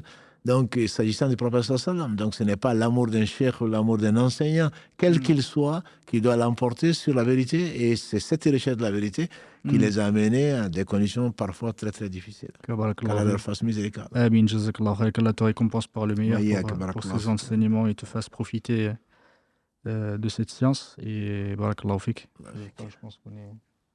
Oui, salam alaikum Mohamed, salam alaikum Cheikh, barakallahu fikum pour vraiment tous ces riches enseignements. Salam alaikum à nos frères et nos sœurs qui nous suivent, salam alaikum Karim, barakallahu fik pour toute la partie technique. Alhamdoulilah, on a en tout cas appris beaucoup de choses. Et je reviendrai justement peut-être sur la question sur la nuit du 15 Sha'ban, parce qu'il y a pas mal de questions qui étaient déjà posées. Et en plus, comme tu l'as évoqué un petit peu, donc les questions se sont enchaînées. Mais je reviendrai un peu plus tard là-dessus. J'ai juste une question par rapport au sujet du soir. Vous avez parlé longuement donc, de l'imam Shafi'i, et vous avez dit qu'il a appris le Coran à 7 ans et Muwatta à 10 ans. Est-ce qu'on sait comment avec qui il a appris, et surtout quelles étaient les méthodes enseignées à cette époque-là pour, même si, cher, tu l'as dit, il était doué, donc, et Allah a donné à certains ce qu'il n'a pas donné à d'autres, comme tu le répètes si souvent. Mais est-ce qu'on sait, par exemple, quelles étaient les méthodes enseignées à cette époque-là pour peut-être pouvoir modestement s'en inspirer? Si Mohammed il a dit, en particulier par rapport au Coran, il n'avait pas d'argent, il était pauvre. Et à l'époque, il fallait aller voir un enseignant pour le payer pour qu'il t'enseigne. Nous, ce n'était pas le cas, on ne payait pas, ce sont nos parents qui faisaient des cadeaux aux enseignants, etc. Ils ne demandaient pas de l'argent. Mais bon, c'est sûr que s'il vit un enseignant, il a bien besoin de vivre. Donc lui, avec c'est pas le modèle à suivre de ce point de vue, parce qu'Allah l'a doué. Il l'a doué d'une intelligence et d'une capacité de mémorisation qui était extraordinaire. De telle façon que quand il entendait, il retenait. Donc pour lui, pour le Coran et pour le Hadith, même pour le Muwatta, il suffisait de lire pour qu'il le retienne. Donc je pense pas, malgré la pertinence de la question, je ne pense pas qu'on doit tirer de sa vie une méthodologie pour apprendre. Parce que lui, c'était une mémoire vive. Alors, si aujourd'hui, dans vos ordinateurs, vous rachetez de la mémoire vive, lui, il n'en avait pas besoin. Voilà, c'est ce qu'il faut voir. Donc, l'imam Shafi'i, rien qu'à entendre quelqu'un en train de réciter le Coran, ou l'enseignant Ibn Constantini, qui était en tout cas l'un de ses maîtres, rien qu'à entendre l'imam en train de réciter, il apprenait. Voilà, donc ce n'est pas comme ça c'est pas comme ça qu'on va nous apprendre, en tout cas, même si parmi nous, alhamdoulilah, il y a des gens qui ont une excellente mémoire. Je dirais simplement, moi, pour répondre à cette question, je dirais que comme l'imam Malik, qu'Allah lui fasse miséricorde, lui a conseillé, c'est que si on a une lumière, il ne faudrait pas l'éteindre par la désobéissance. Voilà, on ne peut pas, c'est deux choses qui sont contradictoires. La science, je parle de la science, la révélation est incompatible avec la désobéissance. Il ne s'agit pas d'accumuler, ce n'est pas de l'instruction comme en attendant on lit des livres, on va à l'école, on fait ceci, ce n'est pas la même chose. C'est quelque chose qui est fait, la science est une chose qui est donnée à celui que Allah aime. a dit le prophète sallallahu alayhi wa sallam. Celui à qui Allah veut du bien, il lui fait comprendre sa religion. Or, le fiqh, c'est bien ça le fiqh, c'est la jurisprudence. Allah lui fait comprendre sa religion, ça veut dire qu'il lui fait aimer, il lui fait pénétrer dans le cœur et il va le traduire par donc ses actes. Et donc cette lumière-là, il ne faut pas l'éteindre parce que, comme l'a dit le prophète sallallahu alayhi wa sallam, chaque fois que le fils d'Adam fait un péché, un point noir vient se mettre sur son cœur. Quand il demande pardon, Allah l'efface. S'il ne demande pas pardon, il y a une somme donc de points noirs qui viennent rouiller son cœur. Et il a récité le verset que l'on connaît de la sourate al-Mutaffifin, Kalla bal rana ala qulubihim ma kanu yaksibun. Oh que non, leur cœur entier en fait rouillé pour ce qu'ils ont fait. Et donc il est clair que quand on veut cette science-là, on n'est pas parfait. Le prophète sallam est le meilleur des hommes. Mais on fait tous Adam Khata, comme il a dit, chacun d'entre nous est soumis à l'erreur. Et les meilleurs d'entre eux, c'est ceux qui reviennent à Tawaboun, ceux qui reviennent vers Allah repentant. Donc il ne faut pas cesser de demander pardon à Allah subhanahu wa ta'ala. S'il y a une seule leçon à me conseiller, à mes frères et sœurs, c'est de multiplier la demande de pardon, mais sincère. Pas de faire comme les perroquets, astaghfirullah, prendre un chapelet, mais vraiment de demander pardon à Allah. Chaque fois qu'on pense à Allah, c'est de demander pardon à Allah. Parce que c'est en demandant pardon à Allah, si on est sincère, Allah nettoie le cœur, et c'est ce cœur qui est le réceptacle. Le réceptacle de cette lumière-là, comme l'a dit le prophète sallallahu alayhi wa sallam, il y a un morceau de chair dans le cœur, dans le corps. S'il est saint, c'est tout le corps qui est saint. S'il est corrompu, c'est tout le corps qui est corrompu, n'est-ce pas que c'est le cœur, comme il a montré alayhi salatu wassalam. Allahu a'lam. Je reviendrai sur une question sur le sujet des choix, notamment les gens veulent savoir où est-ce qu'on peut trouver toutes ces belles histoires que Mohamed raconte, mais on y répondra peut-être un peu plus tard parce qu'on a déjà des appels et on ne voudrait pas les faire attendre, Inch'Allah. Donc je vous propose de prendre un premier appel, Inch'Allah. Allô, salam alaikum. Alaikum salam wa rahmatullah. Vous êtes en ligne, vous écoutez, Inch'Allah. Moi, j'avais une question, en fait, sur les 4 imams. Qui a enseigné qui a été l'élève de qui, et est-ce que Bukhari et Muslim, ils sont venus avant eux ou après eux? Non, je pense que si Mohamed en a déjà parlé, surtout dans la première, qui a été l'élève de qui, c'est que l'on sait, historiquement parlant, c'est l'imam Malik a enseigné, comme on a vu ce soir, pendant 10 ans, celui qu'on a traité aujourd'hui, donc à Shafi'i. Shafi'i, pendant son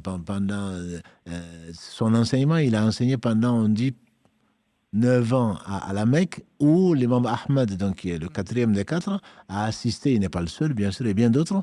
Et en fait, Ahmad, c'est l'un des plus, on le verra la semaine prochaine, Inch'Allah, c'est l'un des maîtres de Bukhari et Muslim. Donc, dans le sens, c'est Malik, Shafi'i, Ahmad, Bukhari, qui a été un élève, qui a été un maître de Muslim également. Mais bon, ça peut-être qu'on le verra plus tard, Inch'Allah, mais c'est dans cet ordre-là. C'est dans cet ordre-là, c'est Bukhari et Muslim ne sont venus, parce que l'imam Ahmad, on le verra la semaine prochaine, Inch'Allah, c'est l'un des plus grands savants du hadith. Et donc le Bukhari, c'est beaucoup, il a écrit le Musnad, entre autres, qui contient des milliers de hadiths. Donc c'est Bukhari et Muslim, surtout le Bukhari, avec les règles qu'il a imposées, qui a été le plus célèbre, entre guillemets, parmi les muhaddithines. Et Muslim est également un très grand savant du hadith, et c'est un des élèves de Al-Bukhari. Donc c'est Muslim, le Bukhari, Ahmad, Shafi'i et Malik. Si on s'arrête à ces 6 ou 7 savants. Barakallahu fik, Cheikh, pour la réponse. Barakallahu fik, mon frère. Allah vous récompense par le meilleur. Jazakallah khairan, toi. Barakallahu fik. Salam alaikum. T'as notre appel, Karim? Allô, salam alaikum. Oui, salam alaikum. Alaikum salam. Barakallahu fik. Voilà, donc je vous appelle, ça serait pour... je suis en direct? Oui, on vous écoute. Barakallahu fik. Ça serait pour poser une question. J'ai rejoint un peu tard, je ne sais pas si vous en avez parlé ou pas. Ça serait sur le jeûne de ce mois-ci. Alors, je voulais savoir si on voulait faire comme le prophète sallallahu alayhi wa sallam, est-ce qu'il fallait jeûner 15 jours ou parce qu'on m'a dit que c'était détestable de jeûner les 15 derniers jours, en fait. Non, quand on a l'habitude de jeûner le lundi et le jeudi. Non, on en a parlé il y a 15 jours, probablement, voilà, on en a parlé. Le prophète sallam jeûnait beaucoup. Il jeûnait beaucoup, alayhi salatu salam. Il jeûnait pas un mois entier, si ce n'est le ramadan. Et en dehors du ramadan, c'est le mois qui jeûnait le plus. Simplement, c'est encadré, entre guillemets, par d'autres hadiths. Pourquoi? Parce que nos actes sont présentés à Allah subhanahu wa ta'ala pendant ce mois-là.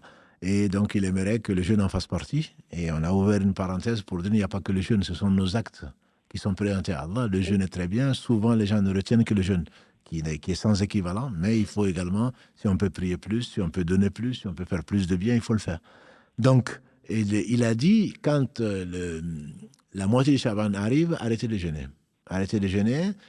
Les savants ont expliqué que c'est peut-être pour prendre des forces. D'autres disent que non, c'est plutôt ça c'est le fait de fermer la porte au fait de passer le Sha'ban insidieusement jusqu'à Ramadan. Donc il faut vraiment faire une coupure. Celui qui jeûne le jour de doute, ça c'est un hadith aussi d'Abu Huraira, si ma mémoire est bonne, celui qui jeûne le jour de doute a désobéi à Abul Qasim, a désobéi au prophète sallallahu alayhi wa sallam. Donc il ne faut pas jeûner le dernier jour, sauf, encore une fois, si on a des jours de dette, notamment dans ce qu'on a raté à cause de la maladie, à cause des menstrues ou de l'oshi. Donc, que pour ceux qui sont d'avis qu'il faut rattraper quand on est enceinte, etc. Donc, on n'a pas pu jeûner, ça c'est l'avis majoritaire, mais on ne va pas rentrer dans ce détail-là. Si on doit donc des jours, on peut les rattraper. Celui qui jeûnait lundi et jeudi, ou d'autres jours, peut-être, parmi nous, il y a des gens qui jeûnent un jour sur deux, le jeûne de Daoud, alayhi salam, ceux-là peuvent jeûner jusqu'au dernier jour. Celui qui est habitué à jeûner peut jeûner. Par contre, on ne commence pas à jeûner le 15. Voilà, c'est-à-dire à partir du... Voilà, non, mais c'est dans cet esprit-là, disent les savants, en tout cas la majorité, c'est-à-dire il faut rendre le jour, les dettes sont des dettes, et les dettes vis-à-vis d'Allah sont plus importantes que les dettes vis-à-vis de ses créatures. Donc si, comme beaucoup de nos sœurs, oublient ou ne savaient pas qu'il fallait rendre des jours de menstrues où il est interdit de jeûner et de prier, et ceux-là, si on s'en rappelle, et malheureusement on se fait rattraper par le temps, on peut jeûner jusqu'au 29 Sha'ban. Il faut jeûner jusqu'au 29 Sha'ban, parce que si on meurt, on sera endetté vis-à-vis d'Allah. Donc, quand on a des dettes, on le fait. Celui qui également a fait un vœu, il a fait un vœu de jeûner un mois consécutif qu'il lui a demandé. Personne ne lui a demandé, mais il a fait le vœu de le faire. Celui-là, il ne doit pas arrêter parce que c'est le 15 Shaban. Mais ceux qui jeûnent pour faire la sunna, qui est très importante, mais qui n'est pas une obligation, doivent s'arrêter.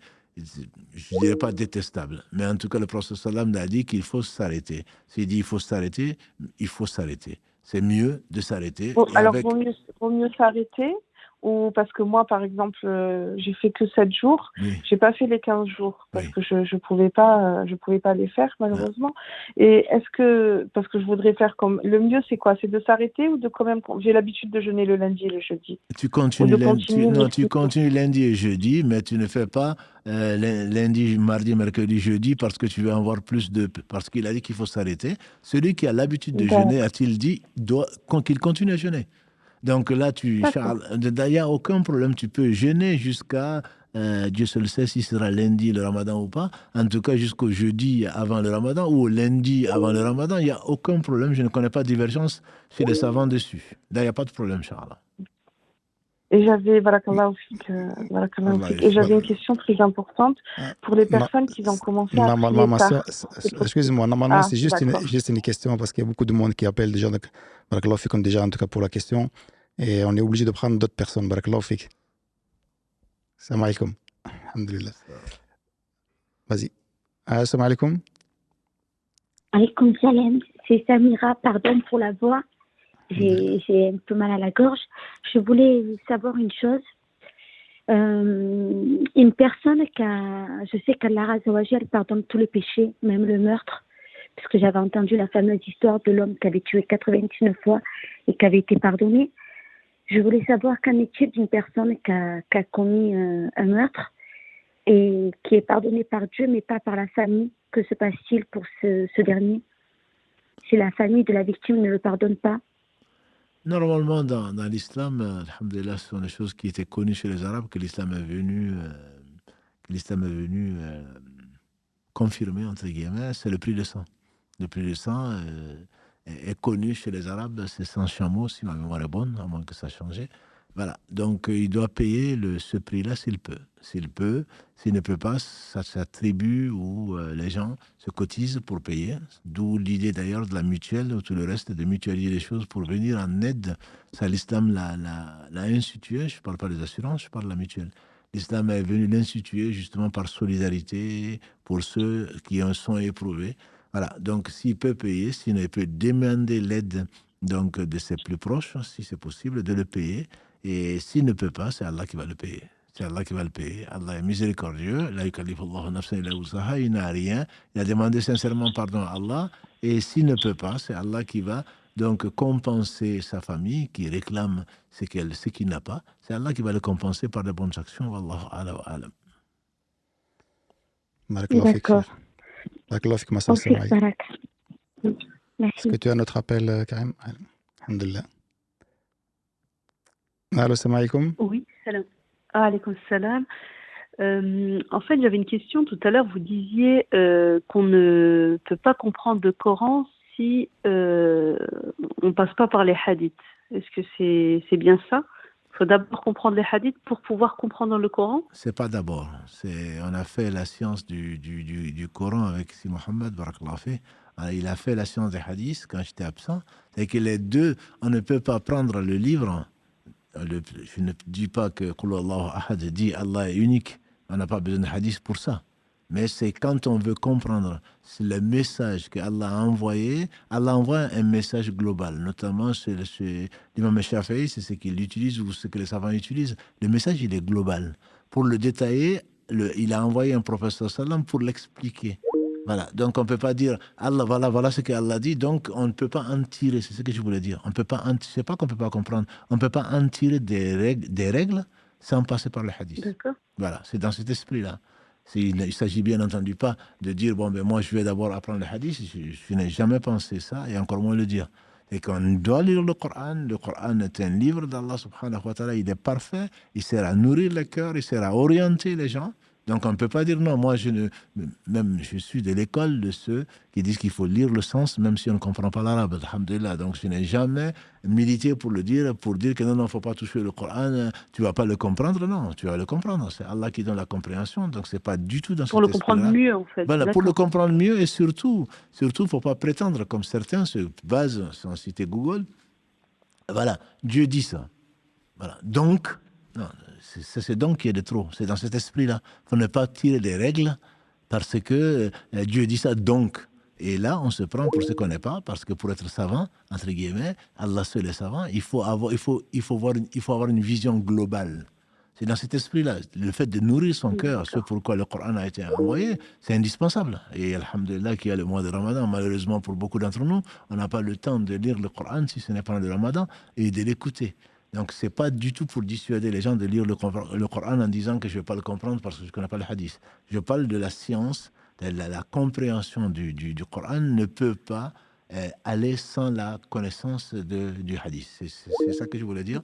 Mais tu fais bien de poser la question au moins pour clarifier, Inch'Allah, Yani, ce qui a été dit.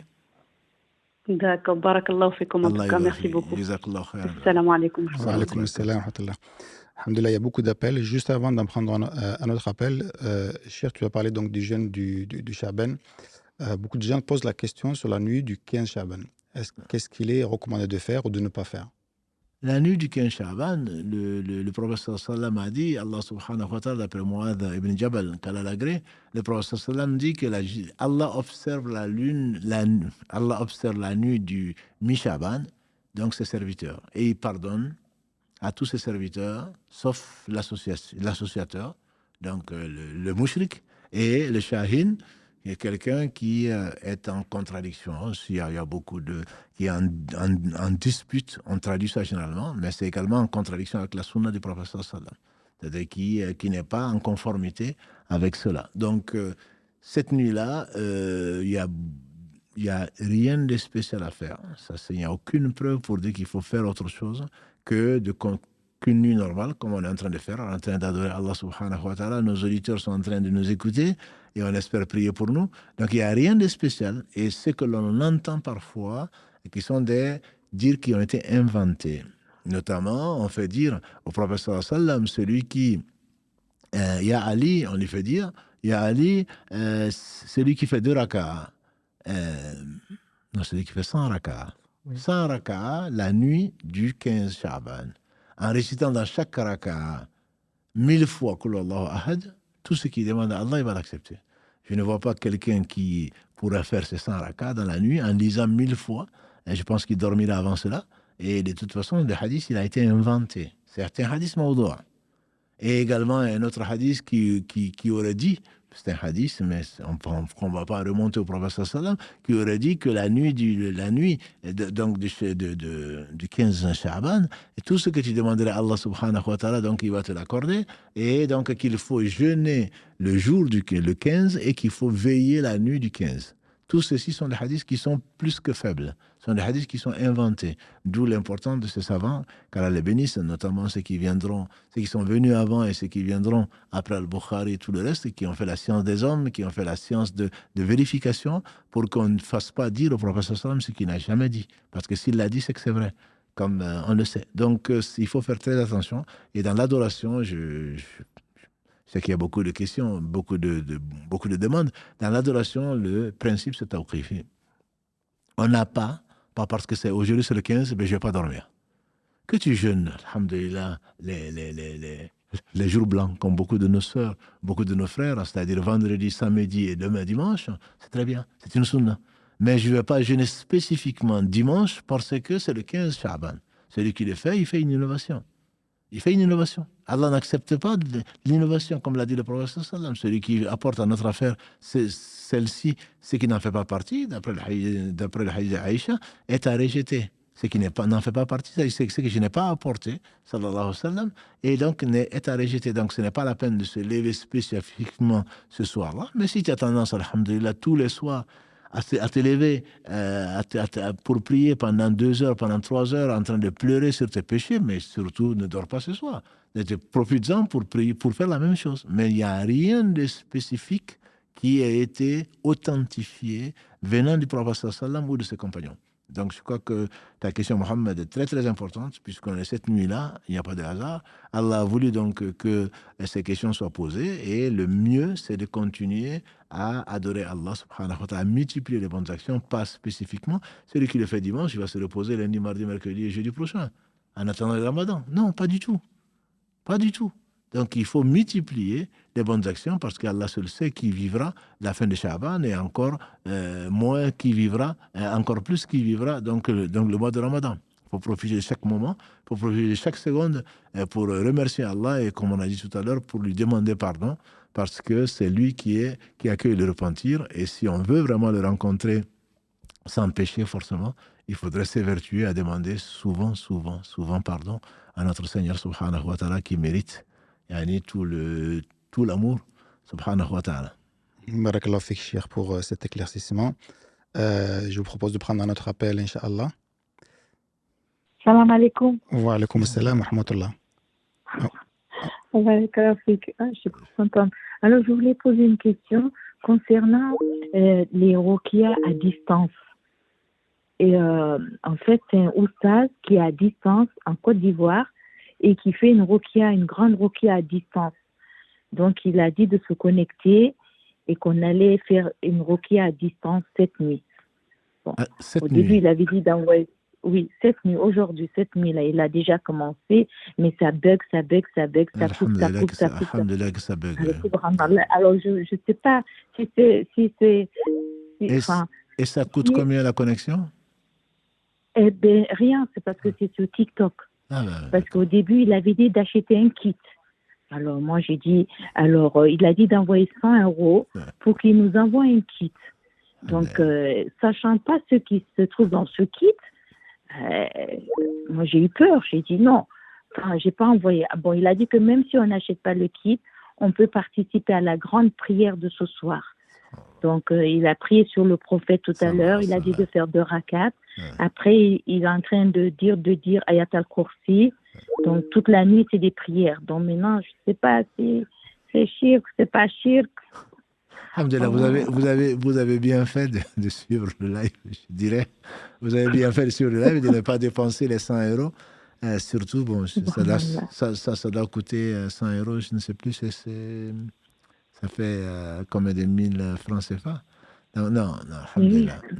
Non, la ruqya, on a passé très peu de temps dessus, mais on a passé quelques heures à en parler. Donc la ruqya, c'est vraiment la guérison d'Allah subhanahu wa ta'ala qu'il apporte au travers de son livre, au travers des hadiths du prophète sallallahu alayhi wa sallam. On n'a pas besoin de qui que ce soit pour faire la ruqya. Et malheureusement, les gens vont chercher ailleurs parce qu'on finit, imaginons simplement que le 15 Sha'ban, que cet homme dise faire la ruqya et que finalement ça marche. Allah nous éprouve par ça. On finit peut-être soit par adorer la nuit, soit par adorer l'homme. Dans tous les cas, on aura perdu sa religion.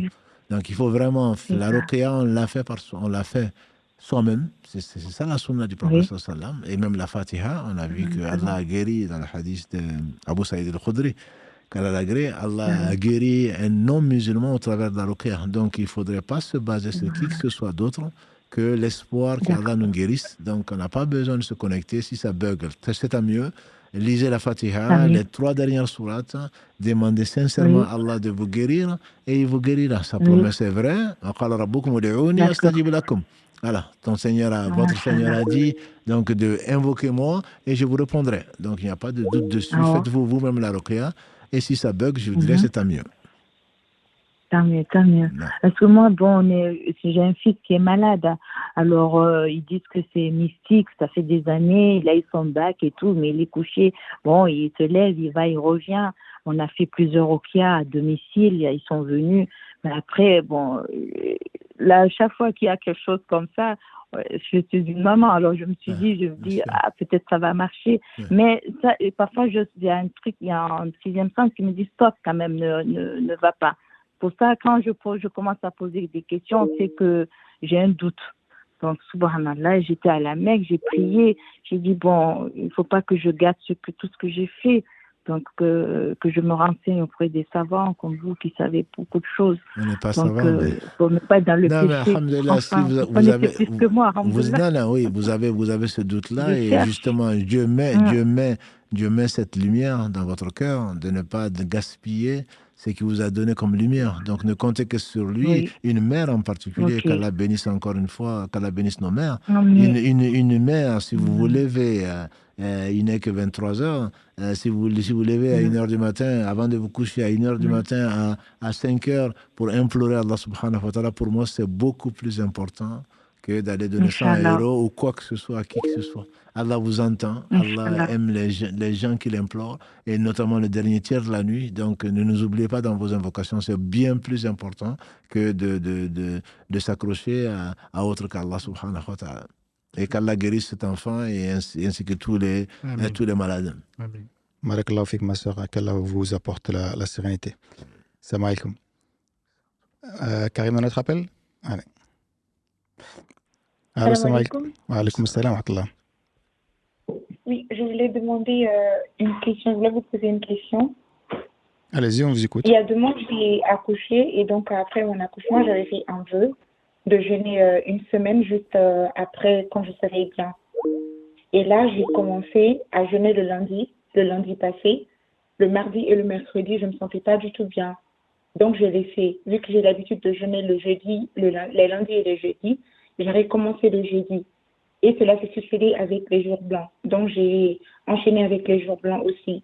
Du coup, là, je me demande, le vœu que j'ai fait pour jeûner une semaine, cela me revient à jeûner 7 jours d'affilée où je compte le lundi. Et vu que j'ai repris le jeudi, je jeûne le jeudi jusqu'au lundi. Et je rajoute le lundi qui va me faire 7 jours où je commence à partir de jeudi jusqu'à mardi pour faire les 1 semaine. Je suis confuse. Alhamdulillah, vous n'avez pas à être confuse, mais surtout, vous n'avez pas à faire de vœu.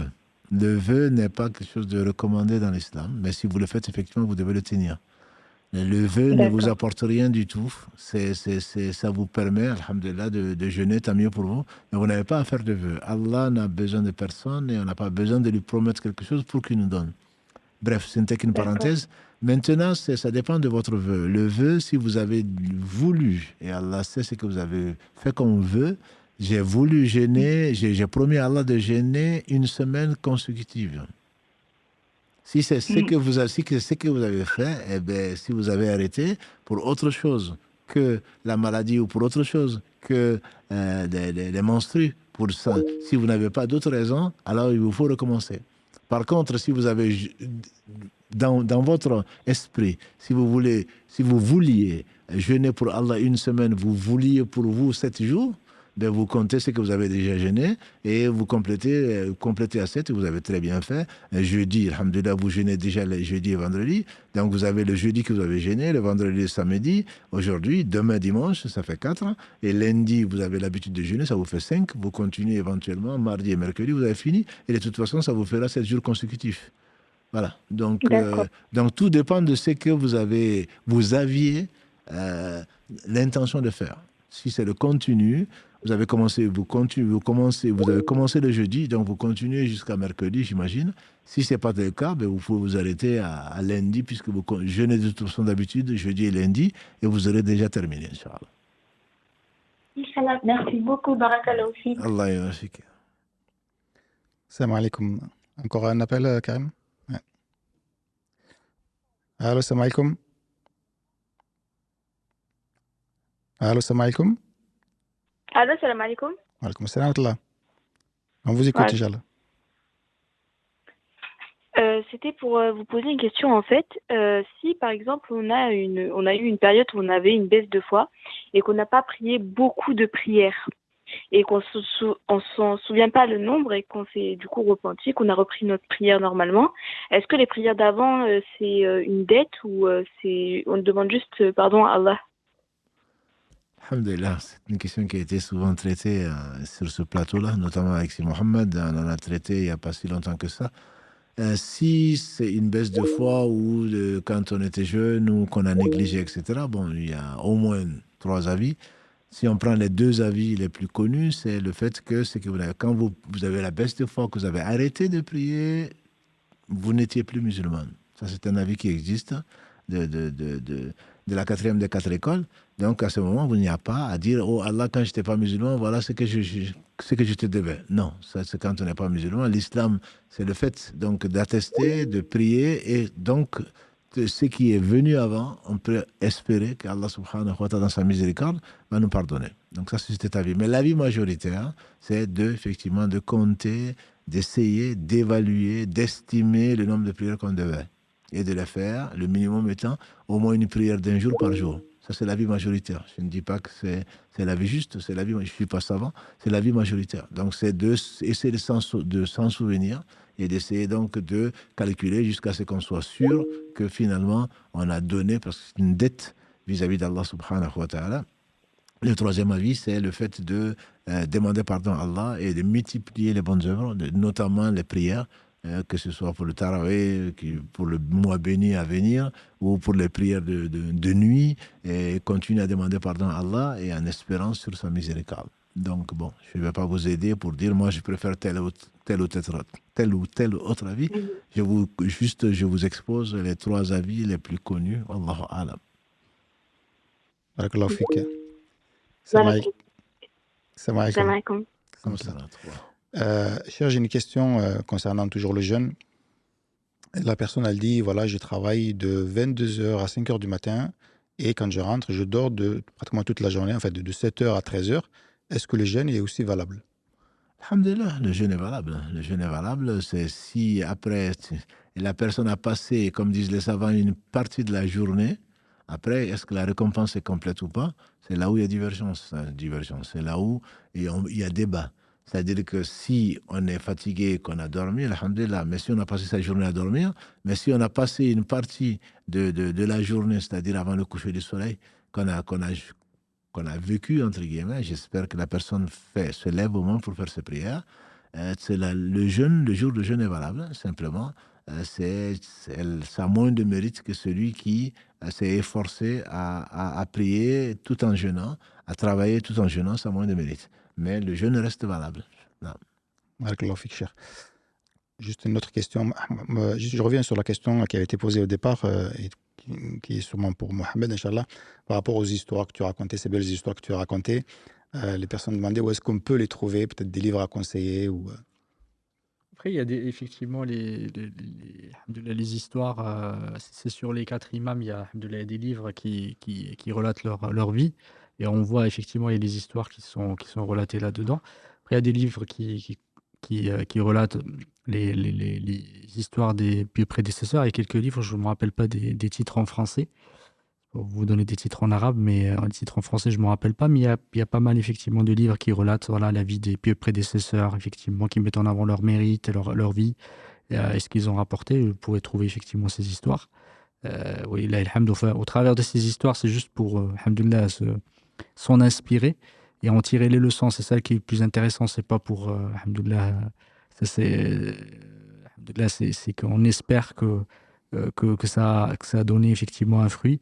Et je voulais juste, j'ai entendu ça, je finis peut-être par une histoire, mais c'est pas une histoire, c'est une histoire plutôt contemporaine, parce que tout à l'heure, tu m'as rappelé, Cheikh, quand tu parlais du Coran, et on parle des gens du Coran, le Coran.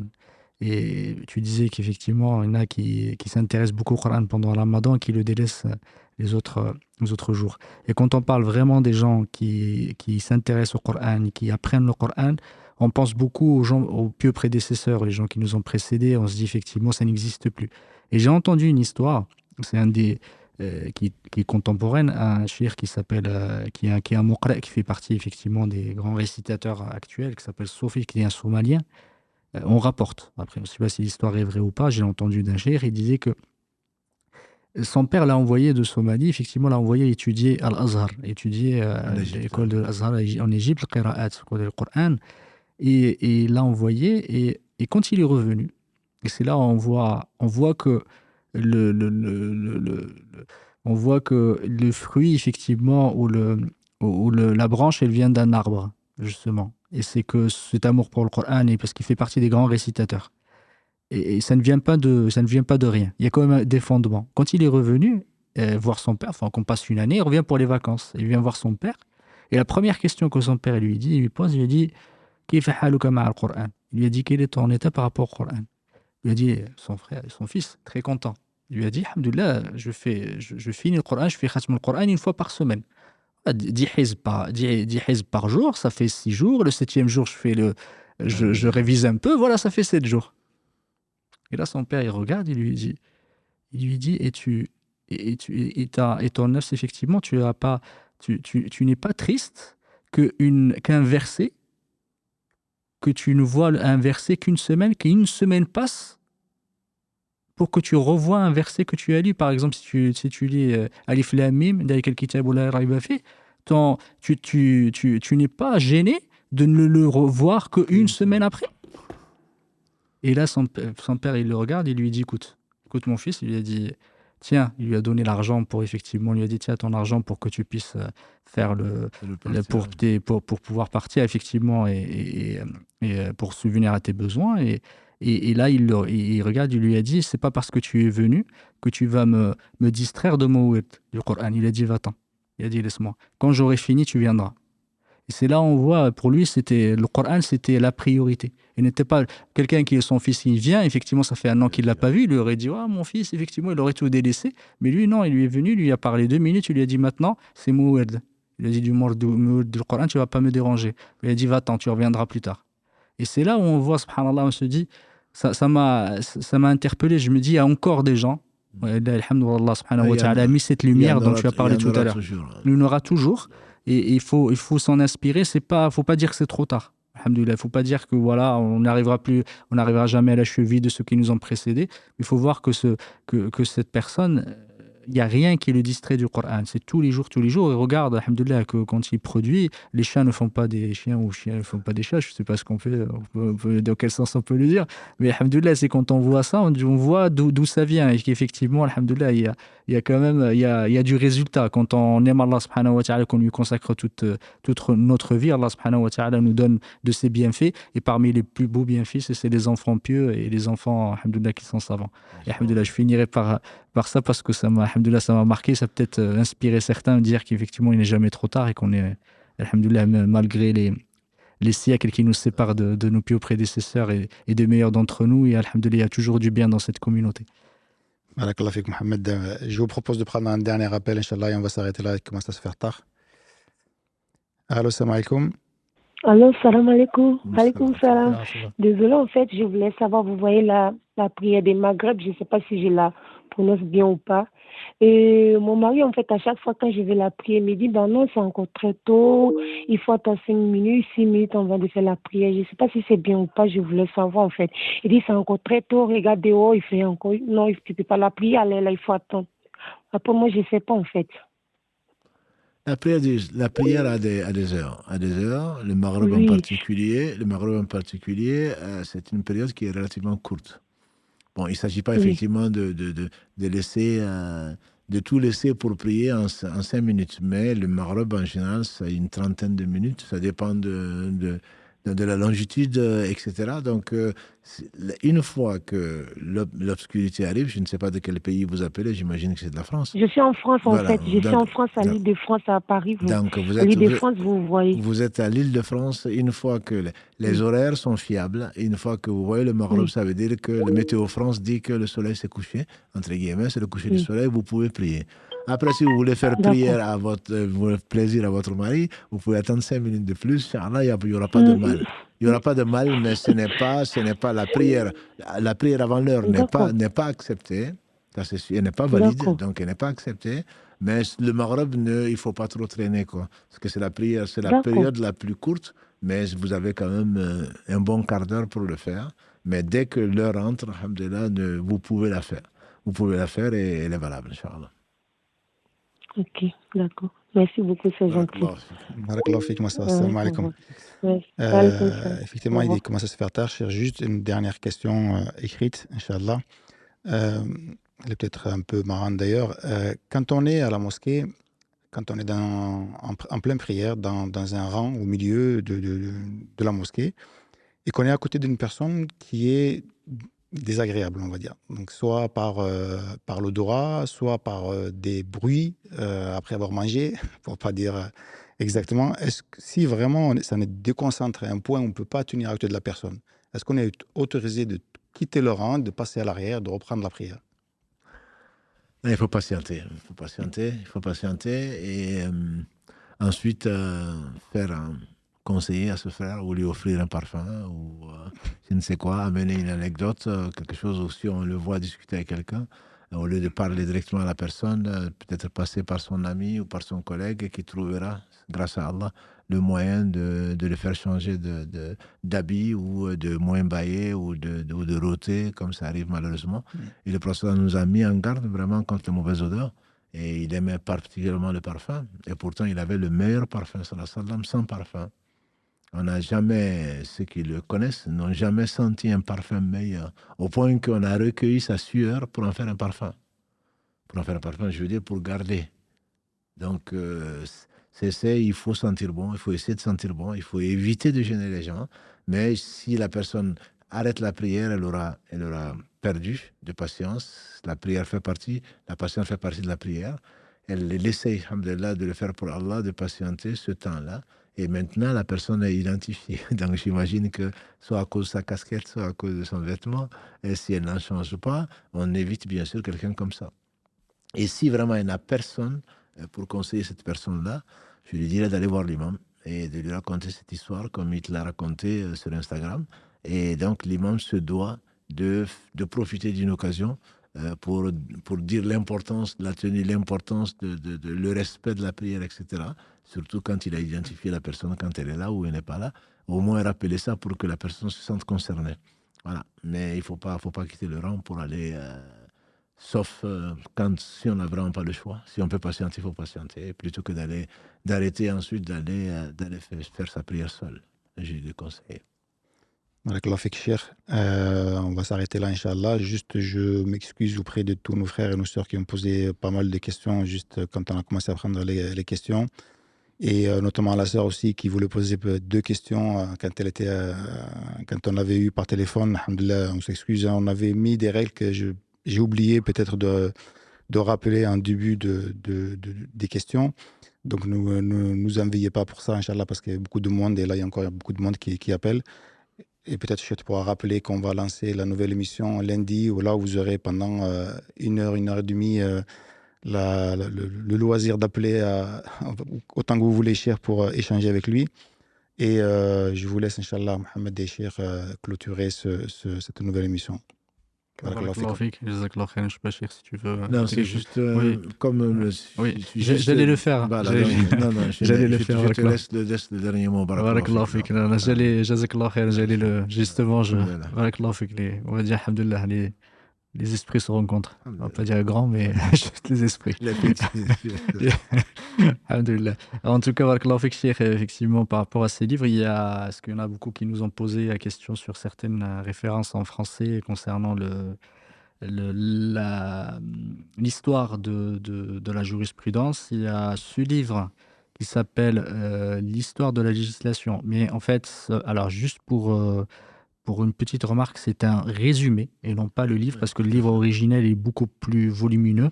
Et d'ailleurs, en arabe, ils ont mis khola, ça veut dire que c'est le résumé. Et en arabe, en arabe, ils l'ont mis, en français, ils ne l'ont pas mis. Du coup, ce n'est pas le livre original, c'est juste un résumé. C'est pour ça qu'il est assez court. Mais le livre, effectivement, ce livre de Abdou Wahab Khallaf, qu'Allah lui fasse miséricorde, un des ulama de l'Azhar, qui a écrit, il fait partie des livres de référence et sur l'histoire de la législation. C'est un savant qui est contemporain, qui a effectivement écrit de façon assez simple, qui correspond un peu à l'écriture académique. C'est une traduction de l'arabe. Et aussi ce livre-là, qui s'appelle L'introduction à la jurisprudence islamique, de Mohamed Bazamoul, et qui effectivement introduit quelques principes de la jurisprudence, des fondements de la jurisprudence, justement. Et sur la jurisprudence de façon générale. Et il parle aussi des écoles, des différentes écoles. C'est une introduction, en tout cas une introduction à la jurisprudence, pas seulement au fondement, mais plutôt à l'introduction à la jurisprudence. Je pense qu'il y a un autre livre sur les fondements dans la série, je ne sais plus, peut-être que je me trompe de mémoire. Juste pas peut-être la série, peut-être qu'ils pourront le trouver directement dans la série. La série qui est les séries, oui, qui s'appelle Les sciences islamiques. Et je crois qu'il y a le livre aussi de Tayyar sur les sciences du Coran. Je crois qu'effectivement, qui fait partie de... Et je crois que je ne sais pas s'il n'y a pas un 4e livre, il me semble, sur cette série. Je ne sais plus c'est lequel, mais peut-être c'est sur les fondements de la jurisprudence, je ne me rappelle plus. Et d'ailleurs, il y a le livre dont on a parlé, le livre Risala de l'imam Shafi'i, si vous voulez aller regarder, qui a été traduit aussi en français et qui existe, et qui était un livre pour l'époque qui était assez simple à lire. Il n'est pas extrêmement complexe par rapport aux livres de fondements de jurisprudence qui ont été créés après. effectivement, et c'est un livre beaucoup plus... C'est très, très intéressant à lire. Et là, il transparaît, là, on voit transparaître l'intelligence et la perspicacité de l'imam Shafi'i, qu'Allah lui fasse miséricorde, et la clarté de sa jurisprudence. C'était une jurisprudence assez claire, et il n'était pas dans la complexité. On était vraiment sur les fondements, sur les principes, sur le Coran et la Sunna du prophète alayhi salatu wassalam. Et d'ailleurs, même le qiyas, pour lui, l'analogie, c'était que dans le darura, c'était juste un cas exceptionnel qu'il utilisait le qiyas pour lui. Effectivement, il y a déjà le Coran, la Sunna, l'ijma', effectivement, les avis des compagnons. Et il ne faisait de l'analogie que quand il est vraiment un cas de nécessité absolue. Du coup, c'était quelqu'un qui était très, très, très attaché à la tradition prophétique et à la tradition des pieux prédécesseurs, qu'Allah subhanahu wa ta'ala tous leur fasse miséricorde et les agrée. Barakallahu fik Cheikh pour alhamdoulilah, cette excellente introduction au fiqh et à la vie de l'imam Shafi'i et à sa jurisprudence. J'espère que alhamdoulilah, ça vous a permis de mieux connaître l'imam Shafi'i, qu'Allah lui fasse miséricorde, et que vous, effectivement, vous puissiez vous identifier. J'espère, Inch'Allah, et que ça vous pousse à aller demander, à aller rechercher la science et à aller vous instruire pour mieux pratiquer votre religion et mieux connaître Allah subhanahu wa ta'ala, mieux connaître son prophète Mohammed alayhi salatu wassalam. Qu'Allah subhanahu wa ta'ala nous facilite tous et nous fasse profiter de sa science. On va arrêter là, Inch'Allah ta'ala. On se retrouve la semaine prochaine. Juste parce que la question a été posée, le live du lundi, c'est comme le samedi, et le mercredi, c'est à 21h, Inch'Allah. Oui. Voilà. إن شاء الله بارك الله فيك محمد. سبحانك اللهم وبحمدك أشهد أن لا إله إلا أنت أستغفرك وأتوب إليك. سبحان ربك رب العزة عما يصفون وسلام على المرسلين والحمد لله رب العالمين.